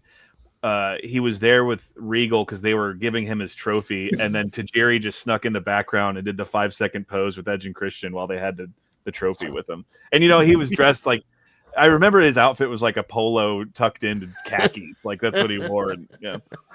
And so there was like that comedy stuff. As far as like matches go, famously, I think it's their one and only match. He wrestled Rob Van Dam on a Raw and for the hardcore title. And that would have been, peak RVD's the hottest thing in the WWF. And they might have wrestled on house shows, but I'm pretty sure that's their only televised match. Yeah, it's interesting because at one point I know he's with Tori Wilson, which is like a classic Vince thing. Like, imagine that, huh? I don't know when, or could you remember when that was? When Tori's like late 01. Because I think yeah. So they start as a babyface pairing, and then like they get very racist, and he turns heel. I'll put it that way. There was recently a video made about the WWE's trip to Japan in like 2002. Jericho's the undisputed champ, and Jericho at the press conference is like, I want to wrestle Kobashi and Kawada, and it's a crazy scene, dude. Meng is there. Haku is there with the WWF logo shirt because he was still there at the point, and he's like representing the WWF in 2002. And Tajiri is like the main focus of this documentary because, of course. But the first press conference he goes to promote the show, he's with Tori Wilson. That is amazing. So Tori Wilson is just like hanging out in Tokyo with Tajiri doing WWF press. But it's a video. It's on YouTube still. It's a fascinating video. Good call out also during the Undertaker's one run of the hardcore matches where he would give like people beneath him, quote unquote, like 50-50 shit. Tajiri and him have like a fun like 5 or 6 minute match where he goes for the last ride and Tajiri missed them, and then Taker does his shit. So.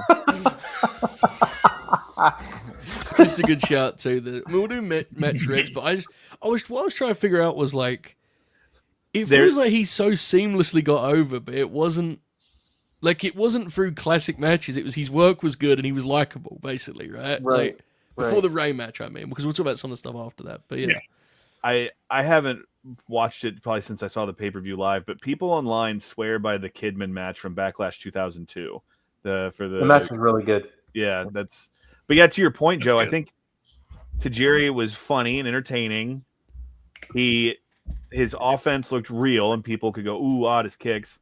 He had the mist, and then he had the springboard back elbow, which always got a huge reaction. I think he's just a guy that had his 5 cards that he could play, and every one of them was a winning recipe. Yeah. It's kind of a reminder of how simple things can be if your work's good enough to get over just on its raw ingredients, right? Like, you don't need 101 set pieces. Speaking of such, October 19th, 2003. No Mercy. Tajiri. Rey Mysterio. This is a heel Tajiri. He is corporate now. He blinded Nidia. Oh, that's right. He did. The Black Mist. Yeah. The video, they play a video for this where they show the Nidia angle, and it cuts to Cole and Taz, and they're like, she may never see it. She may be blind for the rest of her life. And then they just hit Ray's music, and he just comes out, and they're like, up next. Cruiserweight title on the line. The black mist is lethal. Like the green mist, that'll kill you. Yeah. It stuns you. The red mist, I think, is supposed to burn, but then the black mist is lethal. Yeah. But it's like he genuinely. It was actually a very Excalibur moment that Cole had here, because Taz has got the shades on, and he's like, the update is Nidia may never be able to see again, and then it's like, who's that jump? And Ray's just all energy, he's baby face. He says something like, "Yeah, our thoughts with Nidia at home tonight." Yeah. And they do a thing which I always love stuff like this. Oh, I think it's Brian Hebner actually. He checks for the mist, the black mist. He checks for it. It's lethal. And man, this is a hell of a wrestling match. It's actually very different to what you may imagine when you see the two names next to each other. But it shouldn't be, because this is absolutely the kind of shit that Ray loves, where he gets to kind of like fuck around with what you're expecting. They kind of do like a high-paced limb work match, which is the most Ray thing ever. They both target a body part, and they have a terrific match, and they build to the big fireworks, which are very, very pretty Oracle. This is a hell of a wrestling match. What did you make of this one? All their matches are great. Yeah. They have a great one in the summer of 2002. Ray's second match on TV, I think. Yep. Their whole series here, they have like 4 matches. They have 2 matches before this pay-per-view match, and then including one of them, which is the title switch, where Tajiri wins the belt, and then Ray wins the belt back on the New Year's SmackDown 04, which is taped from like late December 03. But this match is awesome. Just really great psychology. I always love how people used to get so mad. There are people that like really hated the 619. Mm-hmm. And like, hey, it's just all just one move, and it's like you're not paying attention to what's actually going on. Like the way that he would like find ways to hit it, and like just for example, like when he does a 619 to Tajiri's gut out of nowhere, and then later when like he fights out of a hold or whatever, and then he realizes that Tajiri is on the ropes, and the crowd like that's just it's stuff like that that's like that's just brilliant work. Tajiri ends up working, was it Ray's arm here? Yes, and he kicks the arm out, but he's ruthless here. Yeah, I mean, Tajiri does great arm work. It's just the high spots are magnificent here. They do. There's one I'm thinking of where Tajiri counters the West Coast Pop with a power bomb, I think, for near fall, which is amazing. Yeah. And of course, Ray finally hits his stuff, and they have the. This is the debut of what was Tajiri's Jimmy Yang group called? It was Akio and Sakota. I don't know that they've actually had a name. they might have had a name at some point. Bruce. Yeah. Yeah, I don't know. But yes, this is the but debut. This is the debut, and of course that's like it's actually executed fairly well. It's weird, but it's executed fairly well, and of course that sets up the finish. But just an awesome opener. Just this match rules, man. Their whole series rules. You could have picked any one of their matches from this era, but this is great shit. Yeah, there's a lot of nice kind of details in here, like the way Rey puts over Tajiri with the way he starts the match, how defensive and cautious he is because of this black mist element, and Yeah. he targets the leg, and it's the idea. I love when a babyface wrestles a tactical match. It does so much for your presentation because it allows the announcers to talk about tactics without just being like, only the bad guys have an idea of what they want to do in the ring, right? Like, Rey wants to work his legs because he's got the kicking game. He can take it out. It's awesome. Really, really good stuff, Bobby. What did you make of this? Yeah, I'm with you. And to go back to just focusing on Tajiri's legs, Taz even points that out in the first 10 seconds of the match. So that's something too where I don't know that they convey that on commentary like that anymore. So you get Tajiri doing it, and then you get Taz making a point to point it out too. I thought that was cool. Yeah, and then I've seen this match before, but kind of like you said, you would expect a little more kind of high flying action to an extent, and it kind of turns into holds, and that's perfectly fine. You get the 619 West Coast pop at the end, and then Akio comes in, and Tajiri gets the buzzsaw kick. I don't love the finish for a pay-per-view. I think they could have done that on one of the SmackDowns, but besides that, it's a good match. And like Oracle said, all their matches are quite good. It does feel like a TV finish. I agree with that. I think it's done pretty well because it isn't too glossy. It kind of feels like something actually happened in the crowd. Yeah. But it does feel like a TV finish. I really love the way they build to the the kind of excitement you expect. And once it arrives, boy, is it pretty, as Oracle said. Really, really good stuff, Alex. What did you make of this one? This match was beloved on the forums the night of this pay-per-view. People were going nuts about this. If I had to guess, it's because the rest of the show is dog shit. People swore by this Kurt Angle. People were talking about it was John Cena's breakout match on this, and I mean, Okay. John Cena, things worked out all right for that young man, but yeah, that match is not anything to write home about. This is the peak of the show. Very good, very fun. I was surprised at how much the boos when Tajiri's music hit. People really fuck Nidia, this guy, bro. Nidia. he sprayed that poor girl with that black mist. Ray's pecs were pretty insane here. He's obviously not the meat mountain he would become in the next couple of years, but Ray's looking good. There's a point in this match where Taz explains to the audience at home what dojos are. It's like a gym. And I don't know if Vince was already yelling at Michael Cole, but Cole is irritated. I laughed out loud and had to rewind it because I was had to regroup. When he's trying to put over Tajiri's backstory, he's Tajiri took up kickboxing in high school, and Taz is really? I played football in high school. And Michael Cole just so curtly was yeah, now you're a commentator for the WWE, and then just starts moving on. So I think Cole, his catering was cold or something backstage. The reaction to the kicks here is fantastic too. We talked about those ECW crowds where he throws those sharp kicks and I'll go nuts. And the WWE crowd here is just, it's they really buy them as devastating because they look and sound devastating. And we haven't gotten here yet, but time to call out as much shit as we have, much fun as we have, with the whole slapping the thigh thing and whatnot. There's an art to that. Sean was really good at it.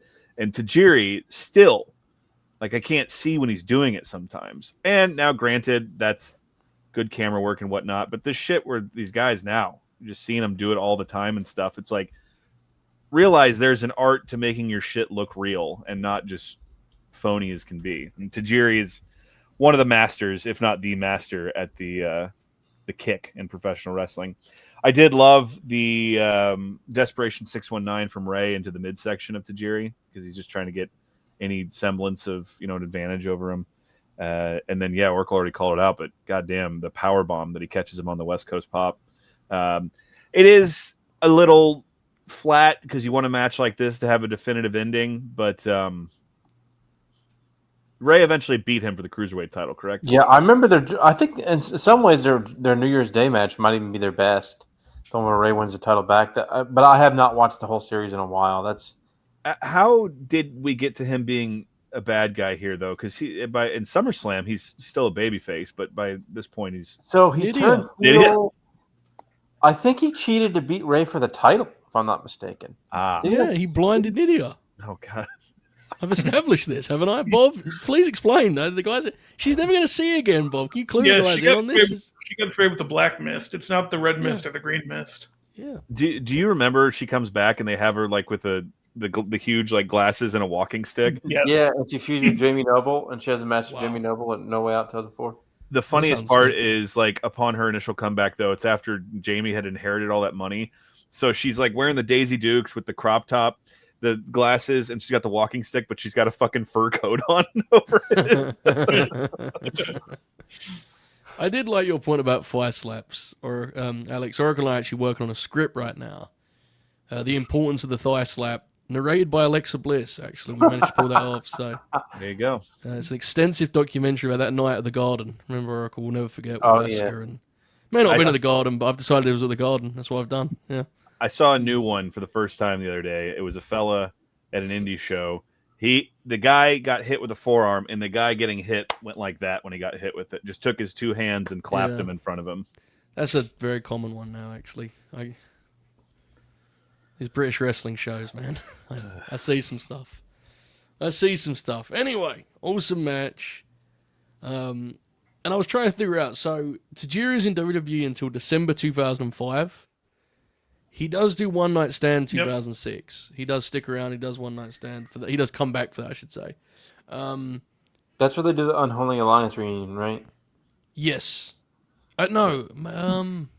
Whipwreck's at 05. Is he at 06? I don't know if he is, because I think 06 I think he teams with Super Crazy.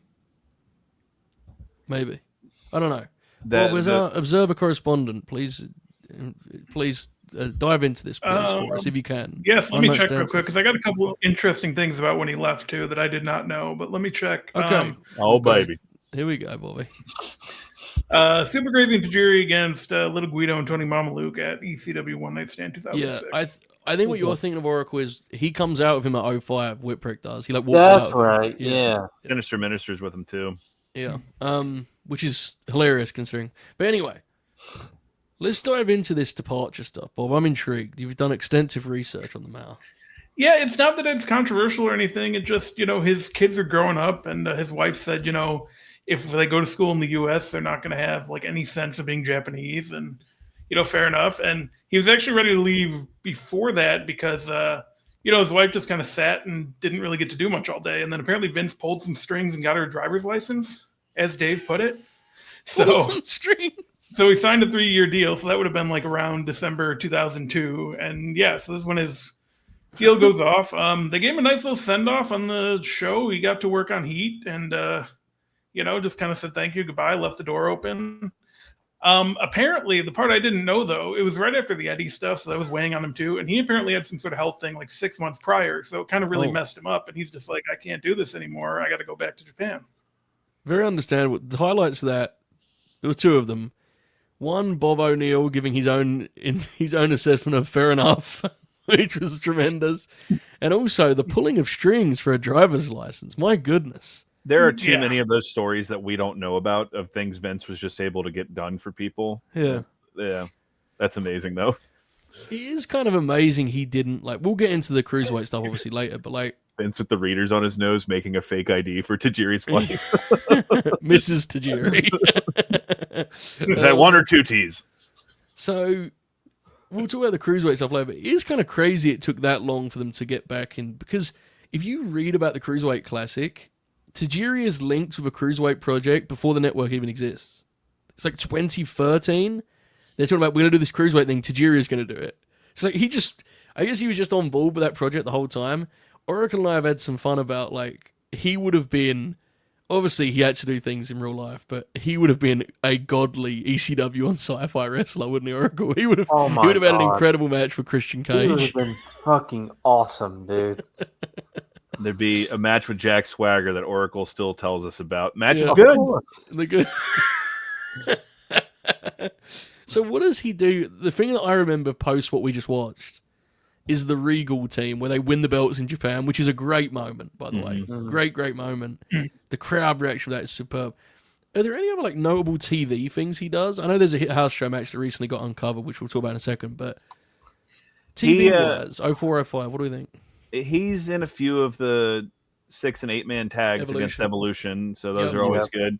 I was gonna try. It's too short for our show, but there's only like a fucking like 9th generation rip on Daily Motion of it. But the Heat match before Survivor Series 03, he defends the cruiserweight title against a babyface Jamie Noble, who's not only trying to get the belt, but fight for the revenge of Nydia. Oh. And I was at that show live, and I could not believe how into it the crowd got by like the end of it, and just kind of a testament to obviously how good those two dudes are. So if you ever come across that match, don't skip it. Check it out. But yeah, it's a big if. It's a big if, to be fair. Yeah. Well, if it's on the it's on the Survivor Series 03 DVD. So if you ever find that in the wild, you can pick that up for the Shane Kane match and that. He had the one really good match with Eddie on SmackDown. He had the pairing with Eddie. Yes. And then that's obviously before what we're talking about, but I'm just thinking now the 4-way at SummerSlam. Yeah. Well, the Eddie thing's important because that's the part of Eddie's career that actually launches his big run, right? That's like the part where the final steps before he becomes a top guy almost, unless I'm mistaken. He has an amazing performance in the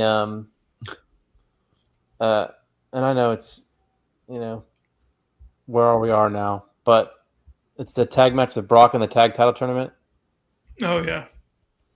Tajiri's like the highlight of that because Brock and Heyman don't want to have somebody that they have to tag with, and it's Tajiri. And that's right.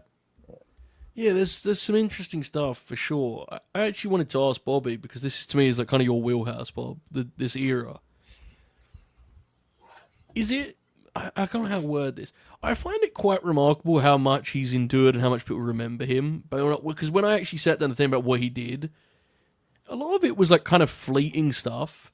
But he really did make an impression. I know we've discussed it around, but as someone that's rewatched a lot of the Ruthless Aggression era stuff, has it gave you a greater understanding or appreciation, I should say, of what Tajiri offered to the card at this time? Yeah, it kind of has, because like you said, I mean, he does mostly cruiserweight stuff and then like tag team stuff, and he's around the titles, but like he teams with Rhino for most of 2004, so like there's not much there, but people just latched onto it, man. I don't know if it's because he is who he is or because of the Green Mist or just like the moves just working out. It's really interesting because, I don't think a guy like, just trying to think of someone on that level, like in the cruiserweight and tag division, mostly a guy like, who's a good example? I know what you're talking about. Yeah. But even a guy like Chavo, for an example, he's not remembered as fondly. I mean, the Eddie stuff, but like besides that, No, I agree with you. Like if you look at, I don't think Kidman is. I think Paul London. But I guess the one question, and maybe this is jumping ahead to the legacy part at the end of the show, but like I do wonder if perhaps maybe this is bubble talk from us, and maybe it's not as significant as because in our heads it's like, of course Tajiri's fucking awesome, right? Like I wonder what the WWE fan consensus is. I have no idea at this point. But nonetheless, let's put a bow. Go for it, Alex. He is part of a fever dream segment with Dwayne "The Rock" Johnson during the Divas Surge of 2004. I'm not endorsing this, but the last time I saw it, because I had completely forgotten about it, I was laughing to the point of tears, because the segment is the 4 Divas Search finalists are in the ring, and The Rock comes out, and he's in full like I'm a new actor mode. Like it was when he like trimmed down, and he's got like a undershirt on and his hair and glasses. But anyway, so the segment is going to be it's a pie eating contest for the divas, and like the implication with Dwayne involved. And then in something that, unless I told you and unless you saw it, you would never see coming possibly, The Rock just goes, "Get some pies down here." And then Tajiri's music hits, and Tajiri comes out with a huge like tray of pies. And then he's in his gear, like his fists are taped and everything, and he's got these pies on a tray. And he gets in the ring, and then I think someone called out. Dwayne goes, "Look at Tajiri with the pies," and it's a fever dream of a segment. But that's worth calling out, as Yes, that was Yes, it Last is. live appearance. when Wow. Johnny Ace forgot to re-sign The Rock. But Happens to the best of them. but it's all right, I got the right one-legged guy, Vince. So then, also worth calling out as we look at his departure, that most of the folks that worked with Tajiri were unaware he spoke fluent English and understood it fluently, which is like god tier hilarious that he just, never really passed that by anybody. He also was like one of the funniest ribs I've ever heard of was when he first started traveling with Regal. He told Regal he was scared of music, and so they couldn't listen to the radio or anything, and so they just had to sit in silence for like a 7-hour drive, which that's like a self-tormenting rib, but that shit is so funny, man. That's awesome. I didn't know that. Which matches would we call out from the WWE, I guess just stateside, when he becomes the Tajiri we know and love, that whole bulk of time, that 6 years, I guess. We've mentioned a lot of them, right? We talked about some of the Evolution stuff, the Ray stuff. He and Eddie versus Hassan Benjamin, right? It's definitely something to call out. The other super crazy matches, we talked about Guido in there. What other things come to mind? The Trips match. Yes. I've watched that. Yeah, That's Yeah. good. Did we all watch that when it was uploaded to the vault? Yeah. What a fascinating watch that was, huh? It was like, I know that was the height of Triple H, like playing Ric Flair, but he did, like, you could tell he really cared about that match, right? It was very fascinating watch. I don't know, did that sort of change your perspective at all on like what his ceiling could have been in WWE, or is that just a novelty? Because I think it was just a novelty to me. I liked watching it. I don't know. Yeah. Yeah, I What think do you guys think? it was the Japanese house show, right? Yes. Yeah. Which unfortunately, I think they just saw it as a novelty, but you never know, man. Like, there's a timeline where Tajiri's act really could have caught fire, like in I agree. a really. I mean, look at how hot Io Shirai is right now. And like there's. The only reason I make that comparison is because what they would have said in 2004 or whatever is like, well, he's Asian. What the fuck are we supposed to do with him? And so, small. Yeah. So, No, I agree. yeah. I agree, definitely. I just think the main event house style, I mean, let me be clear, the shows would have been better if Tajiri was having major matches. I just, like, even the Triple H match, you can tell Triple H has the best of intentions, and I like the match, but, like, it isn't exactly a natural stylistic matchup, you know what I mean? And, like, who would have he worked with in that main event pack? I guess he could have worked with, like, Kurt and guys like that, I guess, to be fair. Yeah. The other guy. But he wasn't going to be working with Batista and Orton, I don't think. Hey, don't talk about Chris Jericho that way. Yeah, my bad, bro. My bad. That was a violent microphone claim there from Lord Oracle. A violent snatch of his microphone to over Chris Jericho. Are there any televised Kurt Angle Tajiri matches? There's one, I think, One. in 05 on TV, Wow. right? Yeah. Yeah. One. But yeah, it was that's an interesting version of Triple Pull in that one. That you Alex wrestled, about to cue that up right now. Yeah. scanning YouTube. It's near the end of his run, summer of 05, I believe. Interesting is that's why you're the polite one on this panel, Joe. Well, yeah, I mean, he's terrible, and he's absolutely awful in that run. He's terrible, but it's just watching him in that setting is just Dumb fascinating. fucking It's just- face with no facial hair, and yeah, that's the peak of the fat baby cell when he blades. So like, it's the fucking worst, man. Yeah, the crowd definitely gets with. That was the match that famously, like, the magazine said was the match of the year. I think Tokyo Sports or some shit said it was like the best. But you could tell the crowd got with it, definitely. Very, very interesting. Bob, what match are they setting up in that Flair segment that's Jerry blocked you? Like, whoa, hang on a second. What is this law?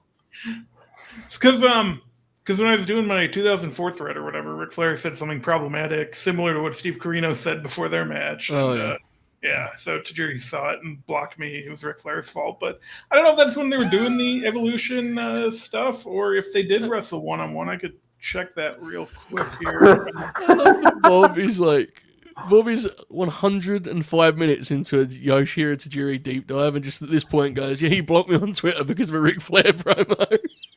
If I remember correctly, Ric Flair called him some very problematic things. He did. He did. They never wrestled one-on-one, though, so it must have been for the... That would have been good. Rhino, Tajiri, Regal, and another guy against Batista, La Resistance, and Ric Flair. what the fuck was this Rhino thing, dude? Why were he and Rhino a team? They didn't know what to do with him, so they just put him in a tag team. Brother Terry. What was their name? The Acclaimed? I was pretty happy. Oh, it's just Rhino and Tajiri. JR. That's how you say it. Oh, Rhino and Speaking Tajiri, of yeah. such, Tajiri, Yeah, one of the that's- fine linebackers at Okinawa State. no, that brings up. Prior to his heel turn, Tajiri had a house show match with Rhino that was apparently so bad that Vince walked out midway through and made him. So remember this story? This is like a familiar. I tale. do, yes. Fascinating. I'm sorry, he's Um, such a piece of shit. But the idea of like mid 2000s Vince coming out ripping his fucking blazer off, you know, the Inoki bullshit. Yeah. So one thing I did see was that in 2008, Flair and Regal wrestled in Japan at a house show, and Tajiri went to the ring with Regal, was like in his corner, this has to be uncovered by the vault, and they wrestled at Budokan, dude. My God. Is this when Regal was doing his heel, like, evil fucking king of the Yeah. ring gimmick, too? Yes, around there. Yes, when he got the hair and such. Yeah. That's fascinating. So was Tajiri was he a heel? Like, what was the? I don't know. Fascinating. Go out and insult the local sports team, Yoshihiro. Yeah. But nonetheless, any other matches to call out before we move to the last 20 years of Tajiri's career? I think he's one of those guys we're safe saying, like, we have our call outs here and whatnot, but I mean, he was a great television wrestler, like Yeah. tremendously so. So if you're doing one of your deep dives at any point in time, which get them in while you can, because the library's going away soon, you come across the Tajiri match, maybe put your phone down and just check it out.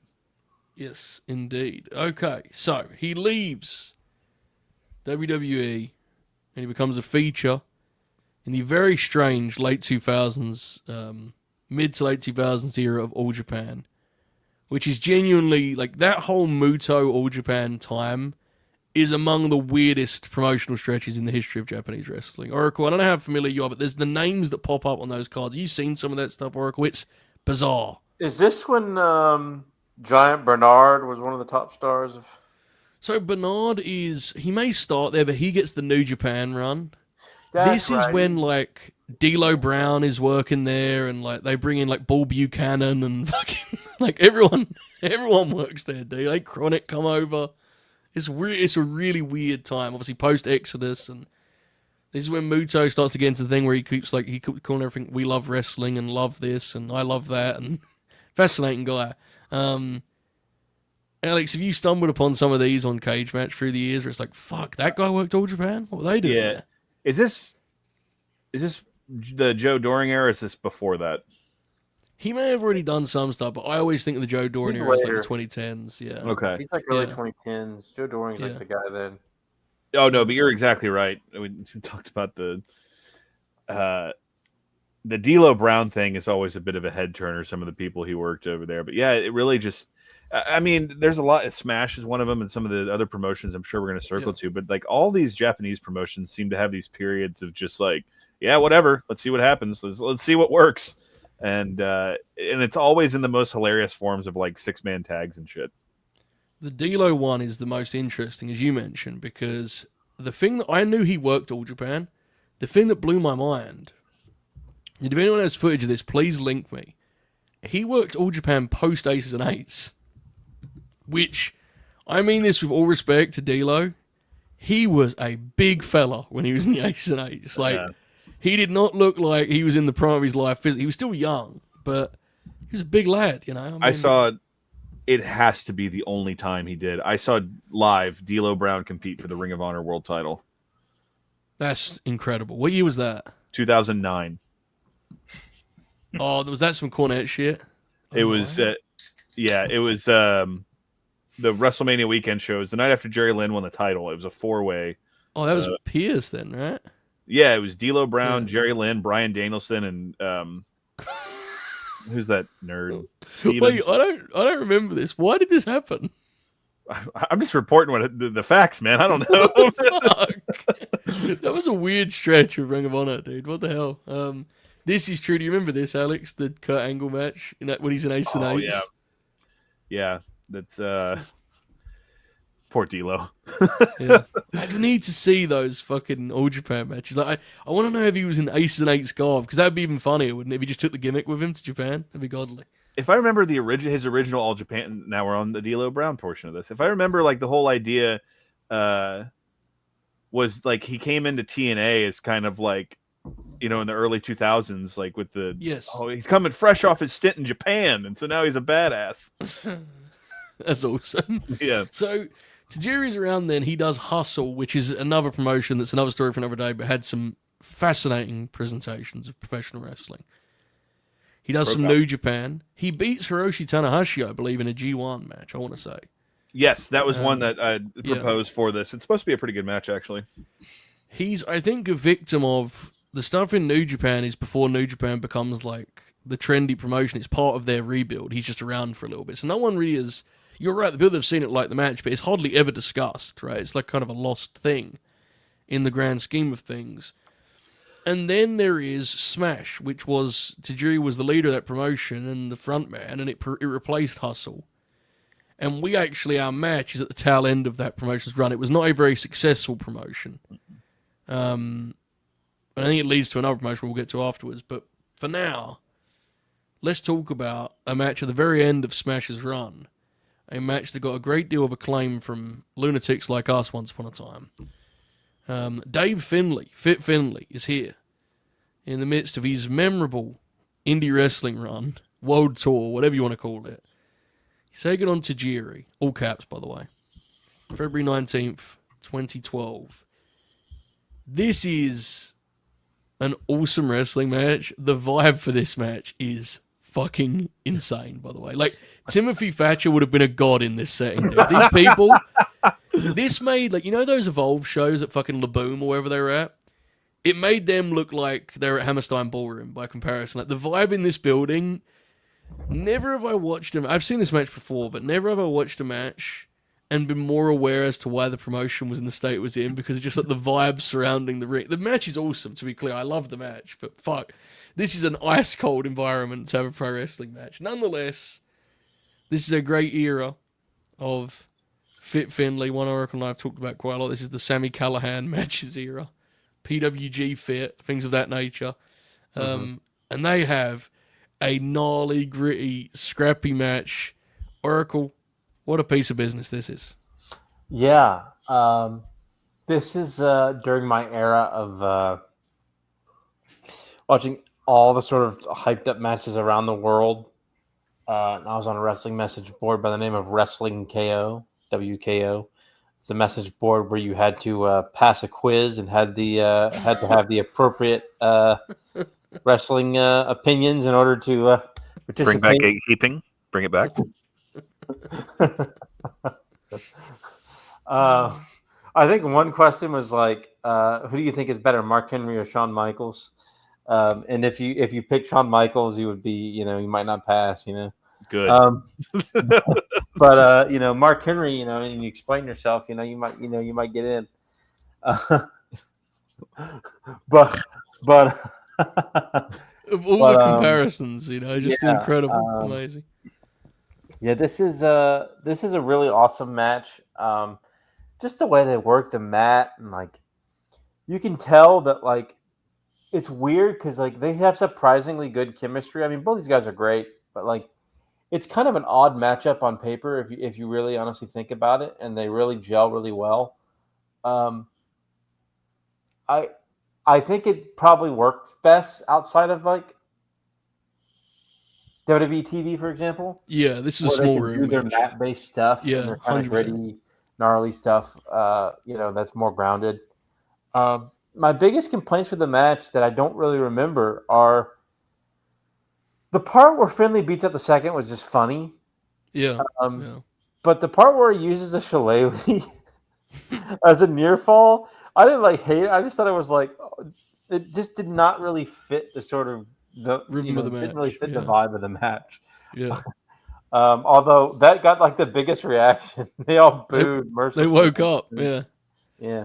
But yeah, this is an awesome match. And of course they have both have 7-minute speeches after the match, yes. which I found interesting. But Yeah, this is just an awesome match, a match that we all adored on the message board at the time, and one that still holds up pretty well.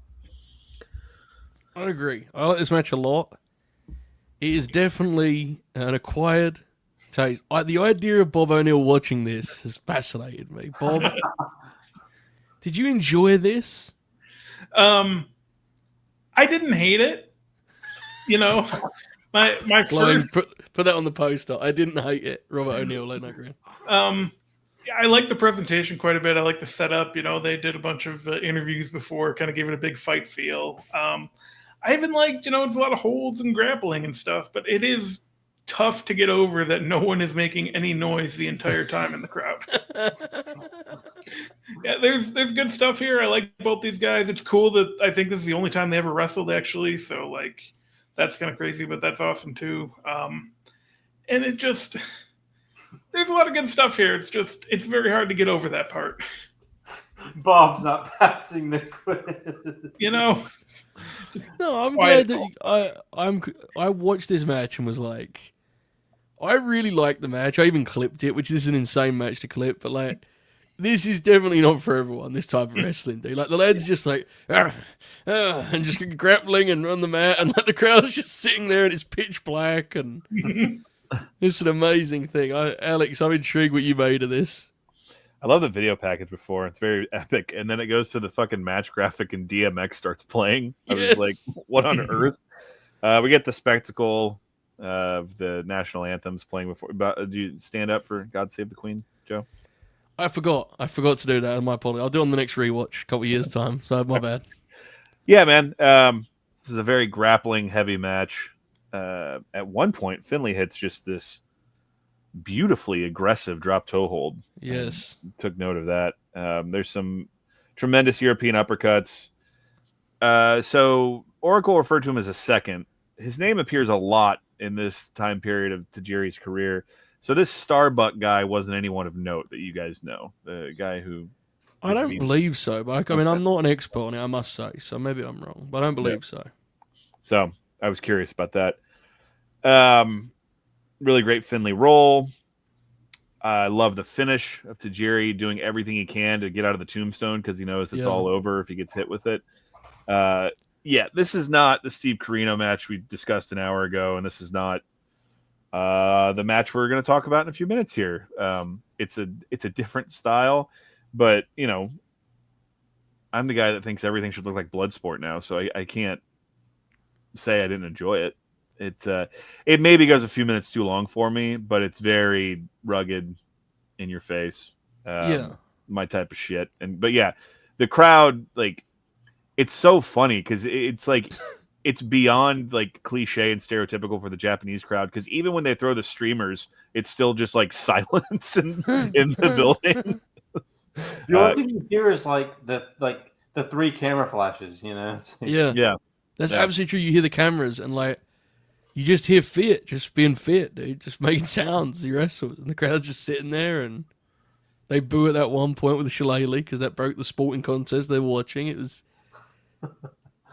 has to be said again. I said it earlier, like you didn't watch this and go, man, how did this Smash promotion not fucking endure? They seem like they're red hot right now. Like this is the whole story of the match is that the Smash is like coming to an end.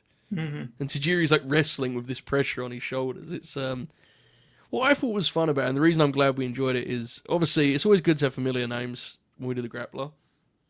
And Fit is someone who we've done a Green Grappler about, but it also was interesting because it shows you Tajiri's versatility, and this is a Fit Finlay match through and through. Like, he's in control for a lot of it. He's being aggressive and vicious on the mat and taking control. Like, and seeing Tajiri work around those kind of outlines and boundaries, I thought it was very compelling. Like the way that they build to his flashier offense, the big elbow, and so on and so forth. It was a different context, right, to see Tajiri. So that was very, very interesting indeed. Alex, I'm intrigued. Have you seen any of the other Fit? Have you seen the famed Sammy Callahan stuff and the? No, I remember when we did the Fit episode, you and Oracle talked about that, and you specifically called out this match as well. You'll forgive me if I have a hard time believing this Sammy Callahan match is because it's not even just you guys. Like I know that it has quite the legacy. It does, yeah. I mean, make of it what you will. I know it's aged funny, but he was amazing in this year or two, or wasn't he, when he was out of the WWE? Yeah. Oh yeah, this was like his last run, really. It's not the same because it was a lot short. You know how when Biff left WWE a couple of years ago, he just had that like 6-month spell where he just became the best indie wrestler again and then went back to be a coach. Just quietly went back. It's like that, but in a more kind of prolonged he works Steen at PWG, right? I think he works Steen. Yeah, that sounds right. Yep. Yeah. Fascinating. Tell you what's for Roddy. The Roddy match is not as good as you'd like it to be, but still. Here's for Roddy, it's cool. Roderick Strong versus Tajiri would have been a cool match. Dude, you shouldn't say things like this, Al. Come on, man. Good God, can you imagine? Whoa. Yeah, it was Bowler 2011. Yeah. We did the Fit Finlay episode, so go check that out, folks. But still have Fit all day, right? But yeah, now I miss Biff Busick as a wrestler, man. Because you remember, right? He had that just burst. He was like, I'm back. And he just had awesome matches. Then went, I'm going back to be a coach. He had the Bloodsport match with Moxley at the Bloodsport I was at in Dallas. That match is awesome, yes. Yeah. So Smash is closed. There's no more. And in its place forms Wrestling New Classic, which was a very similar sort of operation Tajiri led that I don't think had much success either. And then the remnants, whoever's left on the roster for Wrestling New Classic, is transferred to Wrestle One, which we are more familiar with, because Wrestle One was the Muto operation that was in business with TNA, which led to, as discussed on Friday, Bound for Glory at Korakuen Hall in a very, very strange situation in which it was basically like a Wrestle One show with a couple TNA offerings, including the main event match featuring Tajiri, as we discussed on Friday night. So a little bit of a spotlight there, not really because no one watched it, but he does work Impact in the summer. Have you guys ever seen that, where he goes back to the Manhattan Center and I think he kills Robbie E, I think is what he does. He kills Robbie E. Yeah, I remember you mentioning that. Yeah. Anything 2014 TNA ends up with Alex going, yeah, I think I remember you saying something about that, yeah. Lost TV. That shit was on Spike TV. You'd never know it. So yeah, the Bound for Glory business, and he kind of floats around. And then, as I said, for years he is linked with this Cruiserweight Classic tournament, which kind of evolved as an idea. Let's talk for a moment before we even get into the match with him and Metalik.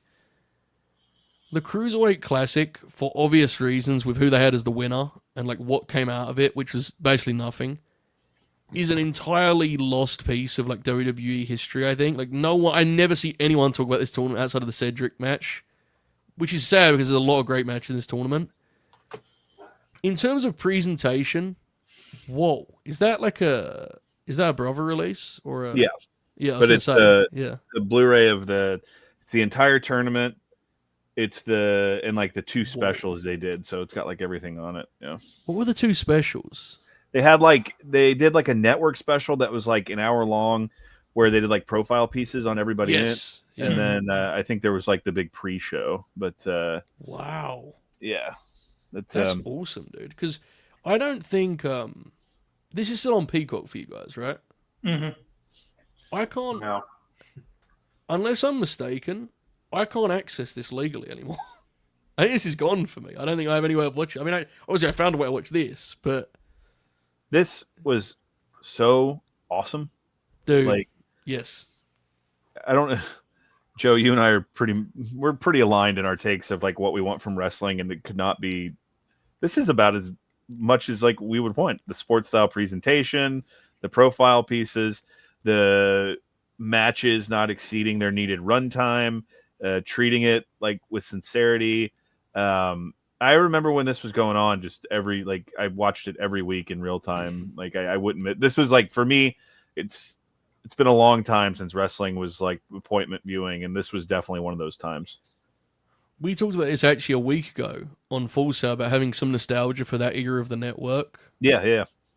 This stretch of time where I had probably my favorite era of NXT TV ever, and this show, both on the network as a 1-2 punch, like, holy shit, dude, what a fun time to be locked into that. And even on the main roster, the brand split had just came back, so there was like some reason for optimism because SmackDown was kind of interesting again, and even Raw, like Charlotte and Sasha were having their matches, Finn was getting a big put. Like this was a little pocket. I've seen Thurston say that there was a real appetite for like a boom at this time, and I actually agree with him completely. They just wasn't up to producing one because, well, you know. This presentation is really cool, Bobby. Huh? This is a really, like, for WWE, this is so different to anything else they've ever done. Yeah.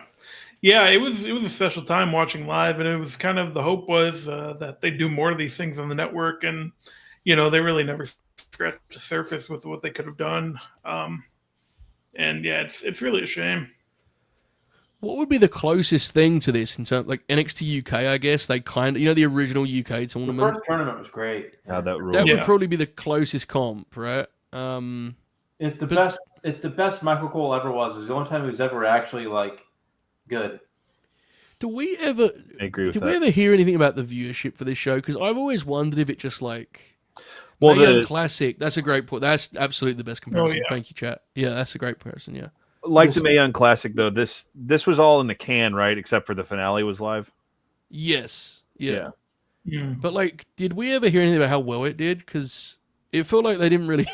I mean, I remember the Mae Young Classic. Correct me if I'm wrong. I remember that coming and going without much fanfare. Personally, maybe I I'm see. wrong. Yeah. I see what the play is here, boys.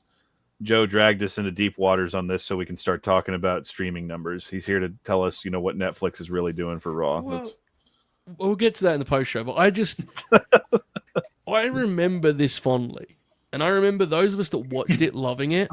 And I now see no one talk about this. Like, you would think it never happened, dude. It gave us that series of Gargano matches, so I think that's why people remember it so poorly. There's no way that's why. Look, you already called it out. The whole thing from the jump when the brackets were announced, everyone's like, "Oh, well, the finals is going to be Zack Sabre Jr. and Kota Ibushi." And Yeah. it's going to be that until neither of them signed, and you That's know definitely part of it. Yes, no question. the winner we got. But to your point, like, I don't know. I don't know why more people don't talk about it. I genuinely think that the desire for the sports style presentation is very much like overestimated by people like me. I can imagine there's people that watch this and like, just get to the wrestling already or start talking or do something. But for me, this is like something I look back on very fondly. And I don't even like half the wrestlers in this, but it was just so fucking cool. I'll say this, our friends at RW Vault, I think you could do a really cool like compilation upload with this, you know? This was an awesome piece of business. So, our match is actually from the most famous episode of the show. Mhm. Because our match is the opener to the show that closes with Cedric and Ibushi with the Please Sign Cedric, which is a Mount Rushmore funny. Triple Paul is our hero moment as he comes out to How do you break make your it clear. femur? Can you... How does one break their femur? That's hard to break, isn't it? Come on. So, this presentation is jarring if you haven't seen it in a while because it's so different. It was taped on July 14th. It aired on August 10th. And the video package for this match with Tajiri and Metalik is something. It tells kind of the story of Tajiri trying to make this comeback, trying to close his career out on a high. They entirely embrace and play into his age, which is fucking awesome, I thought. They talk about him being 46 and the challenges that come with that, and like that's so not Vince, dude. Vince hates shit like that. Bryan Danielson I thought he was just incredible on this deal. I really did. We'll discuss more later, I'm sure. But I had a wonderful time with this wrestling match, Alex. What about you? Oh yeah, this is great. Help me out here. Who is Metalik now? So I think he's stuck with the Metalik name. This was Mascara Dorada in 2015 at like New Japan. Remember, he got a lot of buzz the couple years before. This is Mascara Dorada, which is why now there's the new Mascara Dorada and people get very confused. Like Oracle, we were watching Dynamite one night, Oracle, right? And Mascara Dorada came out and Oracle was like, what the fuck? This is not Mascara Dorada. This is a different guy entirely. So Who I was the think guy? he still uses Metalik, I think. Who was the guy in that triple threat with Takeshita and Okada? That's new Mascara Dorada. Yeah. Okay, all right. Yeah. Because I thought so. It's like the mask looks the same, right? But it's a different guy. or no? Yes, different guy. Okay. Different guy, yeah. Okay. I forgot. I was like, who the fuck Yeah. is this guy? Yeah. There's some of that stuff will happen sometimes, and I'll feel like I don't want to like ask out loud because I'm like, is my brain failing me? But no, Metalik here, and of course one of the standouts on for one calendar year, the best wrestling program on television, 205 Live. Wonderful chops this man possessed. There's an incredible part in this match where he chops the shit out of Tajiri, and Tajiri just stands there like nothing has happened to him. Yes. Look, I have my woes with Morrow, but he did find a way to bring up Pride Fighting Championship for no other reason than to say Pride never die. So I was like, all right, man. And then, of course, he killed it by the end of the match by doing some rap bullshit. But You mean just like the rapper designer? yeah. He's my personal interactions with Morrow. He's a nice guy. It's just his commentary is not for me. This is the format for him, though, right? If there is one, this is it. Yeah. We get some CMLL lore explaining, that Tajiri at one time, took the belt from Dr. Wagner. My biggest thing is, especially in these opening exchanges, well, it goes back to the beginning for us, the lucha influence of Tajiri's career.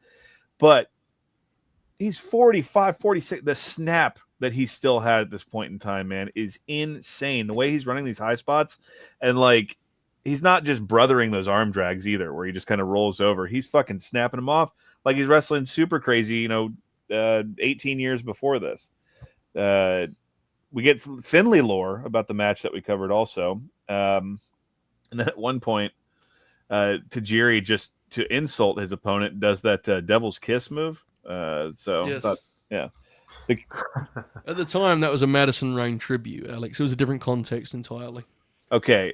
Now, this is something I need to talk about. Alex Shelley was the first person I ever saw do that. Alex Shelley did that in like 03 and 04. And it of course wasn't with the splendor or production value that we have now today. Production value. Splendor. Tajiri punts Metalik in the face. It looks incredible. Danielson loses his mind on commentary, and that leads to the moment where he chops him. There's a good back and forth and some chops on the outside. Danielson marks out on commentary when he does the baseball slide. He's like, I used to watch him do this. It's super crazy. And the ending is very abrupt, but one of the things I remember about like establishing Metalik in this tournament was he had like this finish was like a pile driver, a DDT of like it's over when he hits it, that Metalik driver. So I appreciate that. You're exactly right, though. The story they told with Tajiri in this, and also with Brian Kendrick of like the old guard coming back for one last run at glory, just wonderfully told. And Tajiri like wrestles this match like a crafty veteran who's not intimidated by this new style and whatnot. It's obviously it's like what, an 11-minute match, if that, and it's kind of this forgotten piece because of what happens immediately afterwards. But for the subject we're talking about, Tajiri's just, in addition to how shocked I was still by his athleticism, he's just a master of his craft, and it's exactly what my like mission statement was. He knew exactly who he was in the ring and what he could do, and he knew his cards to play and when to play them. And he's as effective in this match as any other one that we watched, I thought. I actually was amazed. My memory was that he was like not really a highlight of the tournament. For whatever reason, that's how I remembered it. He's amazing in this match. I'm with you entirely. He's so sharp. The match's only flaw, to be honest, is he's actually so quick, the story they're telling almost doesn't quite pass the smell test, because the story is that he's at a disadvantage athletically, but he looks so good, it's almost to a detriment. I mean, he's so quick in this match. He has that moment where he throws that big pun, and he still has that physical charisma, especially in a small room like this, where he feels like an absolute god in this setting. The catch power bomb too, which is a nice little callback. So, and my goodness, the hook kick is still potent as ever, Oracle. This was a hell of a wrestling match. What did you make of this? Oh yeah, as you pointed out, I pretty much concur with all your comments. But the spot where he punts Metalik in the chest is like incredible, and another like battle arts-esque moment where like I wish people did that shit all the fucking time. Like Yeah. shit like that is awesome, man. Like Just I don't know. blunt aggression. Yeah, blunt violence. Fuck, man. Yeah. I get it's fake, but shit, make me Yeah. make me yell from my couch at least once. Damn. Like, Hell yeah. Absolutely. but yeah, this is a great performance from Tajiri. Great performance from both guys. Great match. I'd forgotten how good this match was, so I was like, "Oh shit, this match is really fucking good" when I watched it. Yeah, this match, this tournament, crazy that it's been 9 years. I know, Yeah. dude. It's only just recently set in for me, and like Alex and I discussed it last week, like I said, but I'm only just adjusting to the idea that like the network is actually fully going to be a thing of like yesteryear. Like it is physically. What I mean is the way we're trending, it's never coming back. There's no way it's coming back. Like, this is that was a short window of time, you know. Can you still access the Raw library, or is that gone for everybody? I can access. No, I can't. I have the Netflix stuff you guys have, which is like 4 years of. That's 20. That's 30. 30 fucking 2 years of wrestling just gone. People say like, well, they're going to do stuff on YouTube. There's still limitations to YouTube that wasn't there with the network that are going to just like, you can't replicate it on YouTube. Like, I'm glad it's on YouTube. I love that, you know, Flair Steamboat's on YouTube, whatever the hell. And yeah, Tajiri and Super Crazy. But yeah, the YouTube stuff's cool. And they have the WCW channel that they're putting matches and but shows it's not a up replacement. on. Definitely not. No. And it's the current regime. I think literally the last people they could care about are the people that want the library on demand. Yeah. It's a shame. It's a shame. I think it's, you know, the idea that this is one that really stuck with me because I was like looking for this tournament. I was like, wait, I can't legally access the Cruiserweight Classic. That's so weird. It's a network thing, you know. 205 Live, by the way, is like that. Like, I can't see 205 Live anymore. No, I have my ways, of course, but you know, it's not everyone is Joey Bing Bong, you know. Bobby, can you hear us? Bobby appears to be. Look at Bobby. Look at Bobby. The fan has stopped moving, Oracle. The fan has stopped moving. Oh, that's bad. When the that's never good. When the fan isn't moving, that's bad news. Looks like reminds me of that Smash match with Finlay and Tajiri. The fans aren't moving at all. What just happened? I don't know. He just ran away. Nonetheless, as we wait for Bobby's return, we should discuss for a moment this cruiserweight division. Could it have, like, what was the percentage chance of how it could have worked? You know, like, was this a thing that actually it had a 70% chance of working and Vince just went out of his way to fuck it up? Or was this always going to be a weird fit as part of the Raw package? I think it could have worked on a 3-hour wrestling telecast. I do accept the crowds were different, but Bob is an unbelievable visual right now. What do you think, Alex? Do you think the Cruiserweight division, the revival of the Cruiserweight division could have actually worked, or was it always destined for failure? The problem is wrestlers have gotten a lot smaller by that point, so they're like...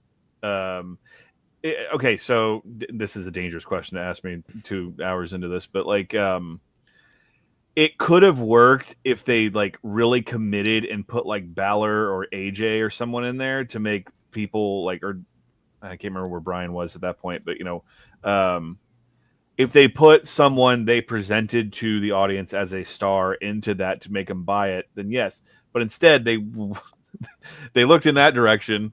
And then they turned that way and ran 500 miles an hour to where remember they would change the ropes and the mat and the turnbuckles and just basically gave people an indication that this shit doesn't matter because it's different than everything else that you're watching. And yeah, I think it absolutely could have worked. There was so much talent. It would have taken a while because basically what they tried to do was the WWF main roster style was fairly homogenized at this point. And then so they would take guys like, I'm thinking specifically 2017 at this point. But, you know, they're like, hey, Rich Swann, just go out there and do your shit. And no one was I do think there's truth to this, though. Like, That's very true. I mean, they're all wrestling. it's the fucking tough, dude. game. Like when AJ Styles is the WWE champ, Yeah. it's tough. Well- It's tough to draw that line. I know that's what you're saying, but like, Well, no, I think it took too long to get like when Neville came in and was like he just like beat their asses and shit. Like I think it took too long they had already established this new cruiserweight division, and then it felt like it took too long to like get it to the point where they're telling their own version of stories as opposed to just doing moves and shit. and we do have to say, look, two of us on this. I think Oracles were out there with us. We love 205 Live. 2018 205 Live was many things. Successful wasn't one of them. Right. That show, you could have been on a fucking most wanted list and been wrestling Buddy Murphy on that show, bro. You were never getting caught. No one was seeing that show. It was not. Right. It was not successful. It didn't work. It was just good for a bit because no one was seeing it. You know. I loved that show so much. Like It that was great. Yeah. That was my treat. My weekly treat was when 205 Live came on. But yeah, dude, you're exactly right. And then they were doing it after the show, and then they started doing it like before. God. And there were times, like, I mean, 2018, you got two Bud Murph truthers on here. In 2018, the two, I think, most well-received matches from the wide WWE audience were when he wrestled Cedric in Melbourne, and then I remember him and Ali got the place rocking on their Survivor Series. Yeah. Yeah. It just, my God. Bobby, you're back. Yes. Hello, Bobby. Hello. What did you make of this Metalik Tajiri match?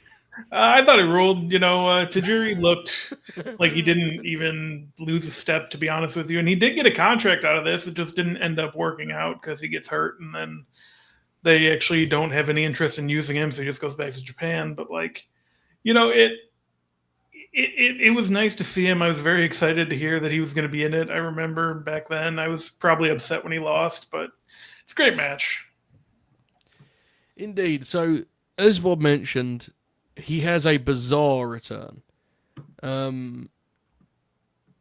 He comes. So, when 205 Live starts, it starts with like the Rich Swann Kendrick thing. Which, by the way, dude, that being like the big title program for 205 Live start, Rich Swann, Brian Kendrick. Like, to Alex's point, that was a pretty tough draw.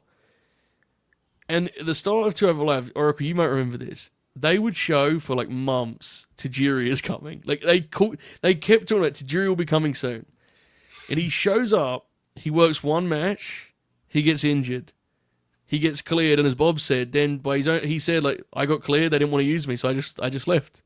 Like he has, I could be wrong, I think he has one televised match on 205 Live, I think. Mm-hmm. Along the way, he does do a couple interesting things. He works with DIY on the NXT house show in Japan, which got aired, which is funny. Him and Tozawa versus DIY. The match that I've mentioned on like 8 Grin Grapplers also happens at Full Sail, which JJ Williams might have been at. Dark main event. He and Shinsuke Nakamura versus Bobby Roode and Samoa Joe, which means Joe and Tajiri did share the ring. WWE Vault, what are we doing? Come on, guys. We need to, come on. I know it'll only do 15,000 views, but this is history you're holding against this here. Come on. So that happens, and he just leaves, and it kind of ends very sort of any real fanfare, right? It's very contrast to what you described earlier, Bob, where he gets like a big standing ovation on Heat. He just disappears here. Yep. Has he done anything with the company since then? I was trying to think about this earlier. Has he done? Because he doesn't have like a Legends deal or anything. I know that. I want to say he did something. So did I. Yes, I felt the exact same way. Chat, have you have any memory of anything he did? Because like, I'm intrigued if anything came beyond this, because he was always someone who was on good terms with the company, and like, I don't know if this changed that or whatever, but he's not got any Legends deal, because I feel like Contrarian Alex and I would be all over some Mattel Legends Tajiri figures if Absolutely. if the market was to suggest they were a thing. So yeah. So anyway, he leaves, and he's kind of floated around since, and he's wrestled a lot of matches. He's wrestled 38 matches this year at 55 years old. Why not? That's more matches than about 90% of the Fed roster. So It's true. He emerged earlier this decade, Oracle. I know you saw this as part of MLW's Vice TV premiere, where I believe he won the middleweight title. He was a regular in All Japan Pro Wrestling, which from what I've heard, he was not, the most positive influence there in terms of in the ring. He appeared in GCW and New Japan this year. So that's got to be a short list, right? It has to be. We forgot to call this out during the Cruiserweight Classic, but yeah, they did that incredible video where he showed up at the PC and Regal was there. That was really good. Yeah. Bobby, is it also looking like nothing's happened? Yeah, I'm not seeing anything, but I swore he did something. Yeah, interesting. So, I mean, again, look, he left WWE at, 46, 47? There's only so much he can do. He still wrestles very regularly. I saw the New Japan match in, bursts, flashes. I saw bits of it, and he looked really good in the match. It was like a tag with him, and he was on Tanahashi's team, I believe.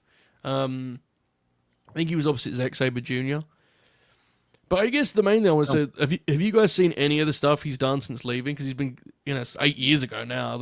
He's been active the whole time, but it's been on a pretty, more kind of low-key stage. Any of you guys seen any of that stuff in the years since then? I'm intrigued. No, I've seen a little bit of the stuff just out of curiosity from before he came back for the Cruiserweight Classic. I think I called this out. There was a series where him and Whipwreck were teaming with Kana in Japan. Yes. And that's.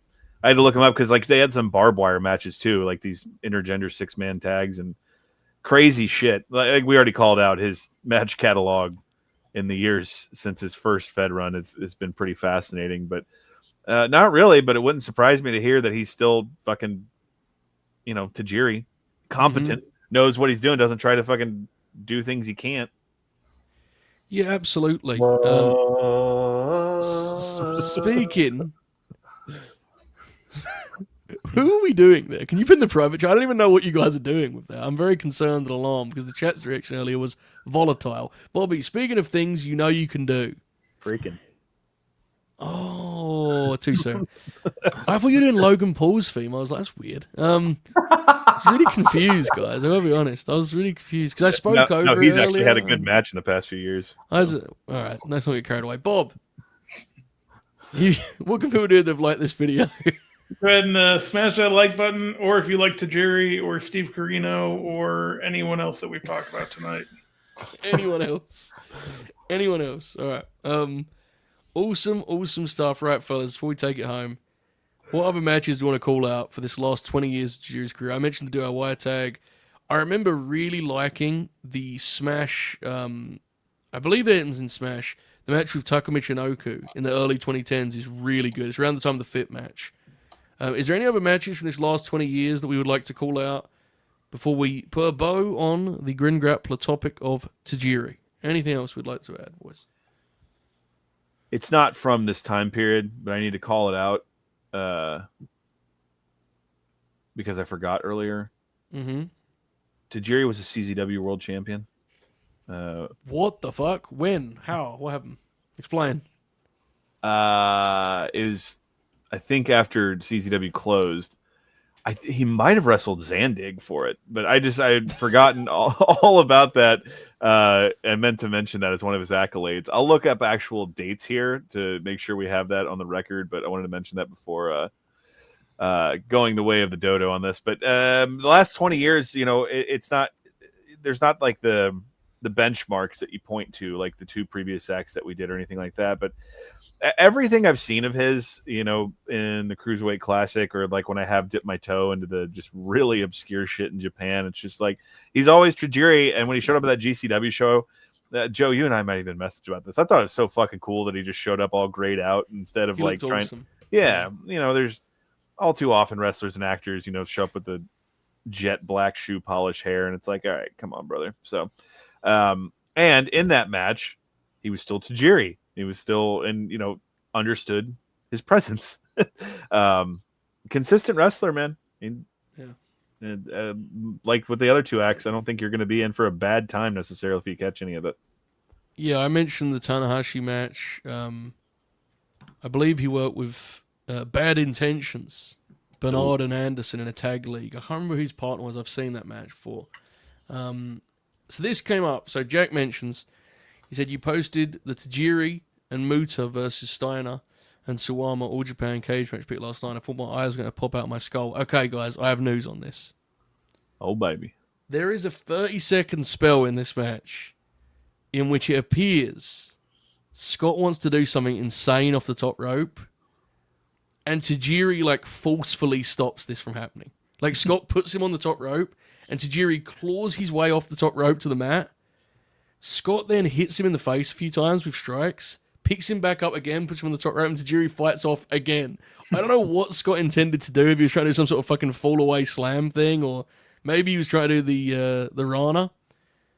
But it results in like 30 seconds of just complete lack of cooperation where Scott starts throwing like shoot knee strikes like Anderson Silva in 2006.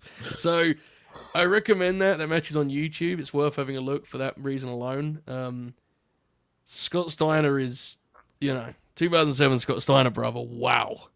He's trying his best. He's trying his absolute best. We already mentioned the Tanahashi match. And I think that covers everything, boys, unless you have any others you want to call out. I think that's about all for our match recs, right? That's about everything. Seems like it. Okay. Alex, anything? Yeah, real quick. This is so fucking CZW. So he debuted in the company against Justice Payne, lost to Justice Payne. He would go on to beat Nick Burke for the CZW World Heavyweight Championship on February 28th of 2001. So this was right after ECW closed. However, Tajiri would lose the title that same night to John Zandig. That's so much funnier than what you anticipated it was originally. That's awesome. All right, folks.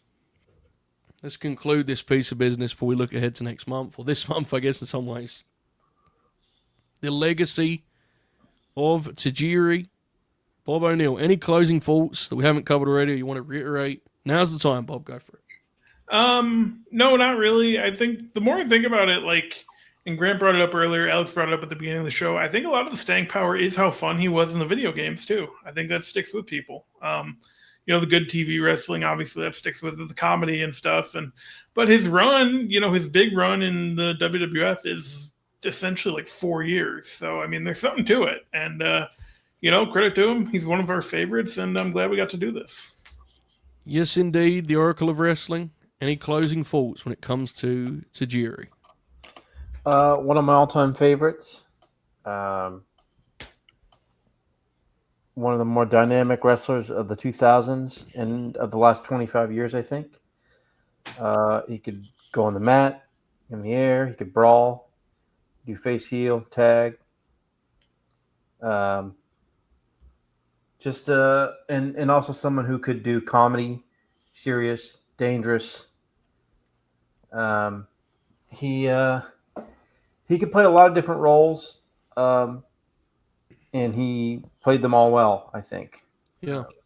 And he's someone who has looked back on fondly, especially in hardcore circles, but even a little bit more broader, even more broad than that, I think. Some people who are kind of casuals, will oftentimes bring up Tajiri. Even if it's for something as silly as his comedy or whatever, he's just a very memorable wrestler, kind of in and out of the ring.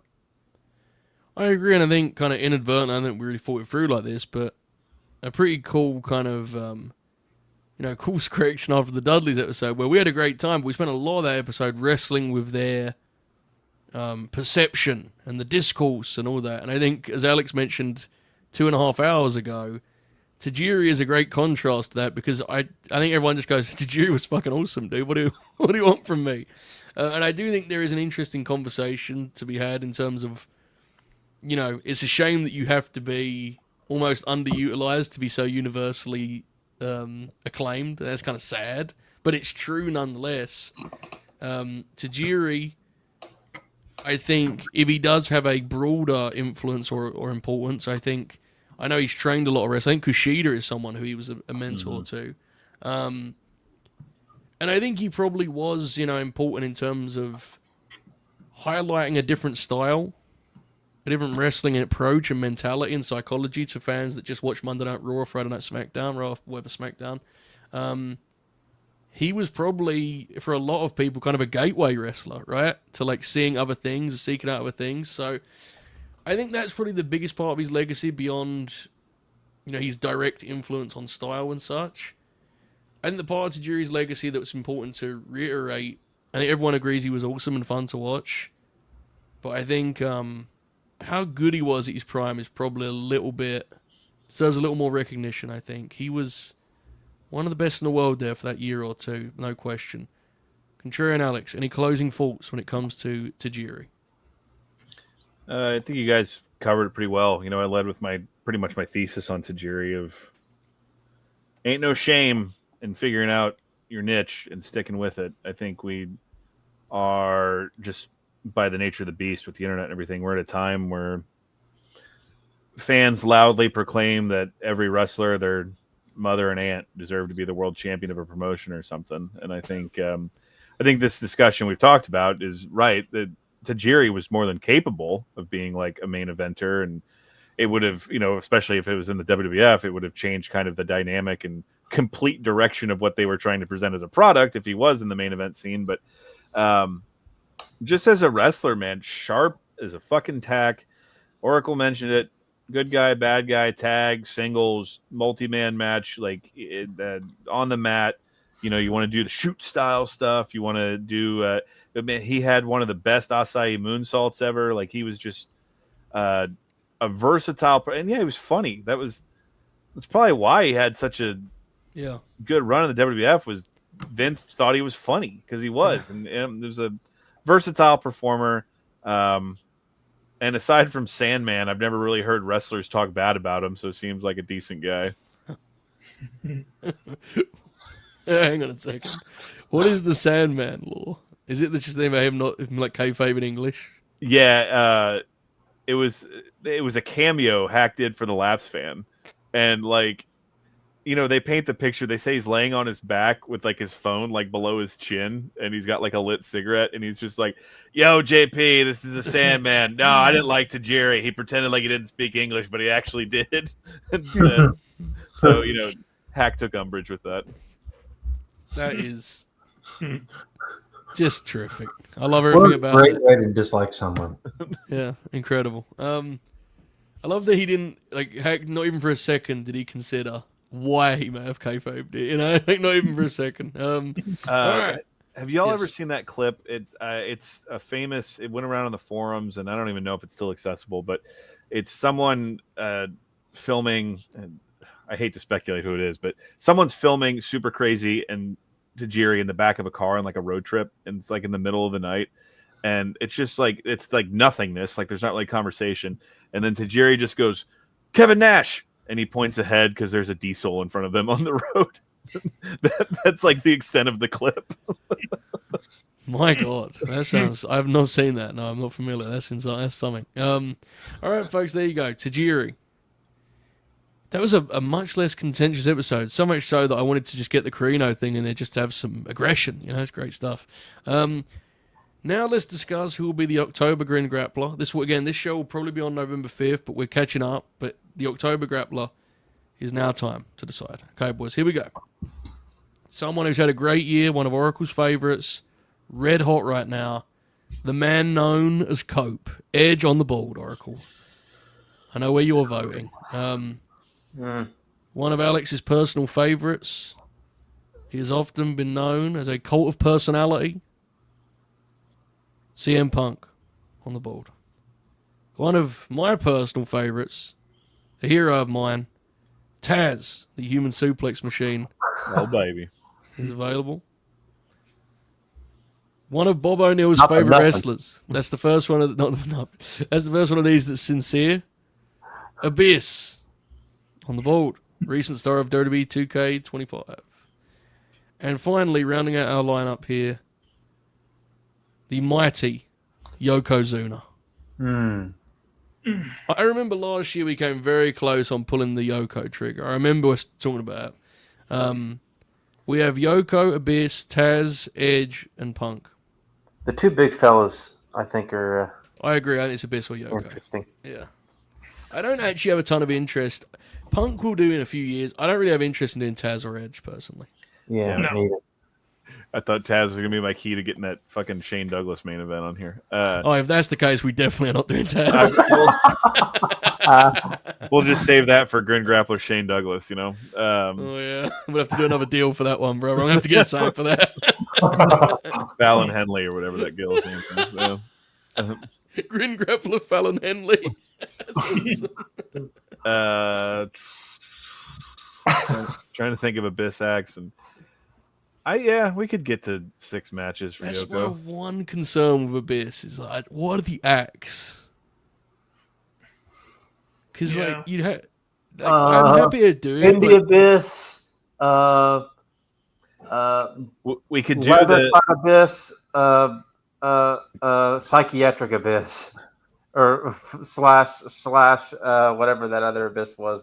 we could Joseph Park. we could do a Joseph Park match. We could also, if we did Abyss, we could do it's got to be online somewhere. The Embassy against Generation Next, the War Games match that they had. Yeah. No, I'm not like so. I think mid 2000s Abyss is genuinely awesome.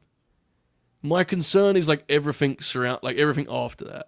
I don't know. When he starts talking. Yeah, I don't know, guys. I'm not against it. He's got the video game buzz right now.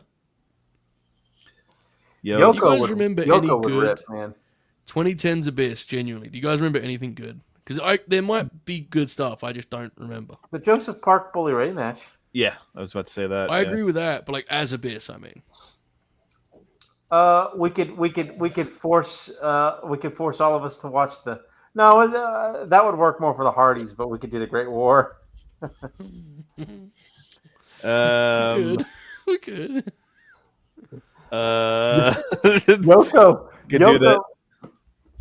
I was kind of doing that as a bit, but Yoko, because I really don't think there's anything else besides that in the 2010s. Okay, so I'll just look at these cage match because of course I did. Right? We all agree on Steel Cage Warfare. We all agree on the AJ Steel Cage match, right? Those are two like. Did we do AJ Steel? Have we done AJ Green Grappler?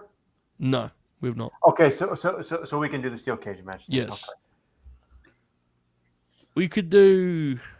We did do a Christian Cage Abyss match already, didn't we? Yeah, we did that on the Christian episode. Yeah. Yeah, so we can't. We could do we could do the Stairway to Janice match. Is that with RVD? Yeah, if you want. Is that any good, or are you just joking? It's got an 8 on cage match. I don't know. I don't know about that. The Kurt Angle match where he does the dive off the ramp and the insane Kurt Angle match. What are we doing? Why don't we just do Monsters Ball unless we already did it? Which one? Well, we can. The issue with Monsters Ball, this is my concern. The first one with Raven and Monty Brown? No, not that one. The I'm Rhino. talking about the Rhino. one. Yeah. I know he was. I was just being a dickhead because the first Monsters Ball was Monty Brown and Raven and Abyss. They were locked in your face. They were locked in a room for 24 hours without food or water. The issue I have is like, if we do the 3 best matches of Abyss's career are within like an 8-month stretch, And I don't know how we extend. Like this could beat Lexi All Caps in terms of win span. I don't know if this is. I'm just saying, if we have to pivot, I think we could do 6 with Yoko. Yeah. There's a 7.56 here from 03 with AJ, which is interesting. So I don't. Yoke has objectively good Monday Night Raw matches with Bret Hart and Randy Savage. I know There's a good match with Hacksaw Jim Duggan on Superstars. We can do Coquina too for the first act. Did he? The people want Abyss, so I would like to make this work, but I don't know how. It'd be a lift. Dude, his 7th highest rated match is Abyss and Jeremy Borash versus Josh Matthews and Scott Steiner. From Slammiversary? Yeah. Tomko, well, hold on. Is that the 2000 tax match? No, it's a Slammiversary no DQ match. Oh, yeah, the no DQ match. Okay. Yeah. We could do a deep cut Monsters Ball, the Raven, Spike, Dudley, Samoa Joe, and Abyss one. That's from 06, right? Yeah. Yeah, I just that one's wish really there was fun like, too. it's not his fault, it's Russo's fault, but like, there's that late 2000s, there's hardly anything good, is there? Hardly anything. Yeah. I don't know, Bobby, what do you think? Yeah, I mean, I think it might have to be Yoko. I don't know how well Abyss really lends himself to this because it is such a short kind of time frame. But like Yoko is short too, but I feel like he has more distinct like ears. Yeah. You could get 6 matches out of Yoko easily because you could do it. You could do just off the top of my head. You could do Hogan title switch, Brett match, Taker casket match at Survivor Series '94. You could do an Owen tag match. The Oracle of Wrestling is on a mission. Do you know the Savage match I'm talking about, where Crush cost Savage the match? so That match Yeah, fucking you could do rules. that. You could do the Duggan match from Superstars. Mhm. Dugan. There's also, Yo. I feel like there's like, Brother, Oracle, this is how we finally get the wild card match from Survivor Series 95 on here. there you go. Fuck, that's a good one. Yeah. That would be good for Act 3. Can you do that in an Owen tag? Yeah, absolutely. Right. I'm sorry. I'm not. I just want Heroes to of Wrestling. I want to continue to pursue this Abyss thing a little longer because the chat was very excited about Abyss, and he's on the video game, and Bob loves Abyss. He may not work for the Grin Grappler format, but there's not a damn thing saying we couldn't put together a playlist for like a Grin along at some point in time. That'd be good. True. We still need to do the best of Blackwell too, don't we? Yeah. Oh man, I'm trying to think that my friend Adam and Klein would be the viewing audience for that. Just old school wrestling fans, like Jerry Blackwell Appreciation Hour, baby. If we can come up with some alliteration for an Abyss Grin along, I'm down.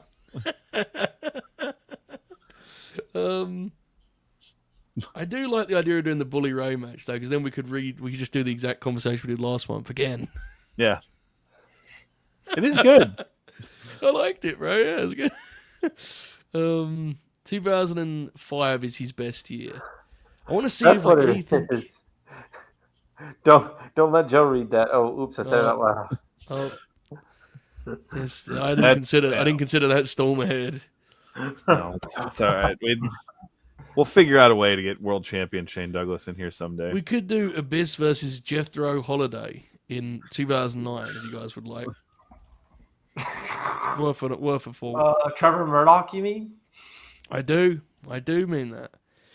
Act 3 could be Stairway to Janice.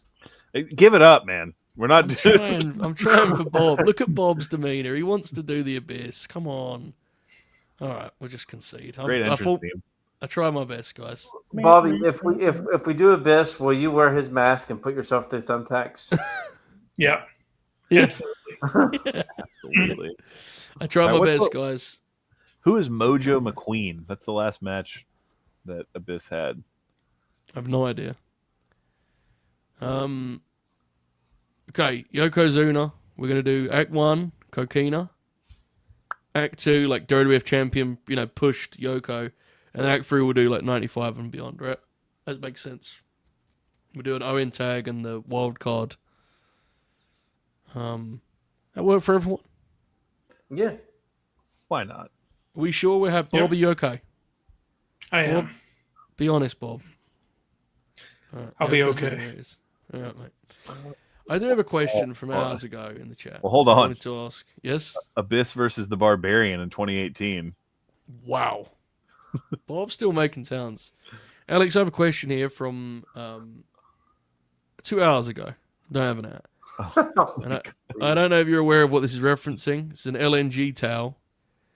Alex, do you think Balls Mahoney is a better worker than Terry Gordy? I want you to answer first, and then I will elaborate afterwards. No, but Balls Mahoney was a really great worker and very underrated as an actual worker. But no, he was not on the level of Bam Bam Terry Gordy when Gordy was in his prime. So on this very platform a couple of weeks ago, the big LG Doc Gallows told us a story of being in a car with Ray Gordy and Balls Mahoney, and apparently in that car, Balls claimed he was a better worker than Terry Gordy in front of his son. It's incredible. On the road in the WWF. Which, firstly, the idea of Balls being there at that time is funny in itself. It's like, fuck, why? But yeah, there was some tales told on that show. I gotta say, it was some good Fit Finlay stories. Very good Fit Finlay stories. I can't do a Balls, but I'm just thinking of that's amazing. Yeah, Ray was driving. That's right. Ray was driving and Balls was in the back talking about that. John, fuck Dr. Death. all-timer. An absolute all-timer. Okay, folks, there we go. Yokozuna up next, shooting for November 5th, on 3 weeks from tonight. Let's do some plugs and get on out of here, boys. This has been a blast, a pleasure, as always. Bobby, what would you like to promote? Tomorrow night, I am watching Dynamite and Collision with Joe and Shoot and possibly Marcus. Friday night, we got the All-Star Draft on the flagship. Saturday, I'll be at Wrestle Dream. So if you see me at Wrestle Dream, say hello. I think that's it. 8x10s, Bob, or not? Yeah, I mean, again, if you could send it to my Venmo first, I don't want to deal in cash, but we'll do what we got to do. Fair. Nothing if not honest, Bobby. I appreciate that about you. The Oracle of Wrestling. What would you like to promote here? I might be on the draft. Oh, shit. Hang on a second. I don't you think throwing your name in the hat? I don't want to. I'm going to be out of town. Okay, so I'll be with my folks. That is still up in the air, but I might be. That's a long show, so I might not participate in the draft, but I might hang out here on the draft. Okay. By the way, pull the old Jackie Crosby. Look at that Rice Man thumbnail. Oh, baby. The All-Star Draft, boys. We're ready to go. We're locked in. What a beauty that is. Tremendous. So, Wrestle Dream, I will also be at my parents', and I don't even know if I want to drop the $55. Yeah, you should just hang with your family, dude. I'm not doing that shit, dude. Sitting there 6 hours for the TV. I'm not. Is that this weekend? Yeah. The rest shows you how hot wrestling is. But hold on. Samoa Joe World Title match, boys. We have to pretend this week. Houses are up. School of Wrestling. We will figure out something to do about the future of School of Wrestling and the WCW. There's no rush for that, luckily, right? Because it's not a paywall thing, so it's just when it happens, it happens. Yeah.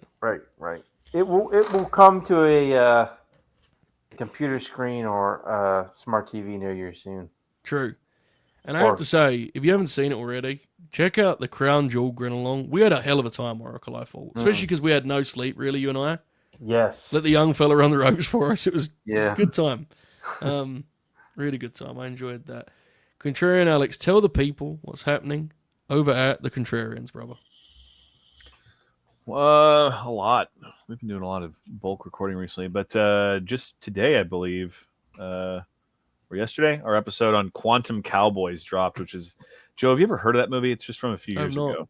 No. Lily Gladstone, the gal from yes. Killers of the Flower Moon. It's this really strange, like experimental Western that's like half animated, half motion capture. It's very interesting. We talked about that recently. Conan the Barbarian, starring Arnold Schwarzenegger. That awkward moment with Zac Efron of Iron Claw fame recently dropped as well. And for the classics, Casablanca dropped about a month ago. Plenty coming up. We got a Blade Runner episode coming up pretty soon. Sadly, not about the life and times of Steve Borden and Jim Hellwig, but I'll make sure to make that joke somewhere along the way. And then for those who find this type of stuff interesting, one of our adoring patrons has put Joker 2 on the table for me, knowing specifically how much I don't want to watch that movie. So that you didn't like Joker 1, right? Seth Rollins is cool compared to Joker. So the 2 will be a bit of an undertaking, but plenty going on. We are thecontrarians.com, at Contrarian Prime across social media. I will drop the link here. It should be tomorrow or Thursday. We have a commentary track commemorating the 20th anniversary of Samoa Joe versus Kenta Kobashi. So a lot of fun stuff going on over there. Excellent stuff, folks. I'll be back with Bobby tomorrow for all members. $1.99 gets you in the door. We'll be watching Dynamite and Collision. Confirmed Shoot will be there too. Marcus's birthday, he may be there. Thursday, Grim Infinite Possibilities 2. What if Kevin Owens joined AEW? Very excited for that one. Friday, the All-Star Draft. Saturday, Wrestle Dream. Live and free. If you're watching this, you can watch that. Pay-per-view will be free. No, the pay-per-view will not be free. Our Grin Along, the pay-per-view will be free. But this has been a blast. On behalf of Oracle, Bob, Alex, Tajiri, and myself, we hope you've enjoyed this. If you haven't already, please like the video as Bob recommended throughout. odd numbers, all that good stuff. Have a great evening. Have a great week. I can't end the video stream. That's not letting me. We may be here for a while. Hang on a second. Have a great. There we go. Have a great evening. It could have been something, couldn't it? It just wouldn't let me end it. I was like, well, I guess we'll be here for a while. Post show on the air. All right, folks. Have a great evening. Keep grinning. All hell.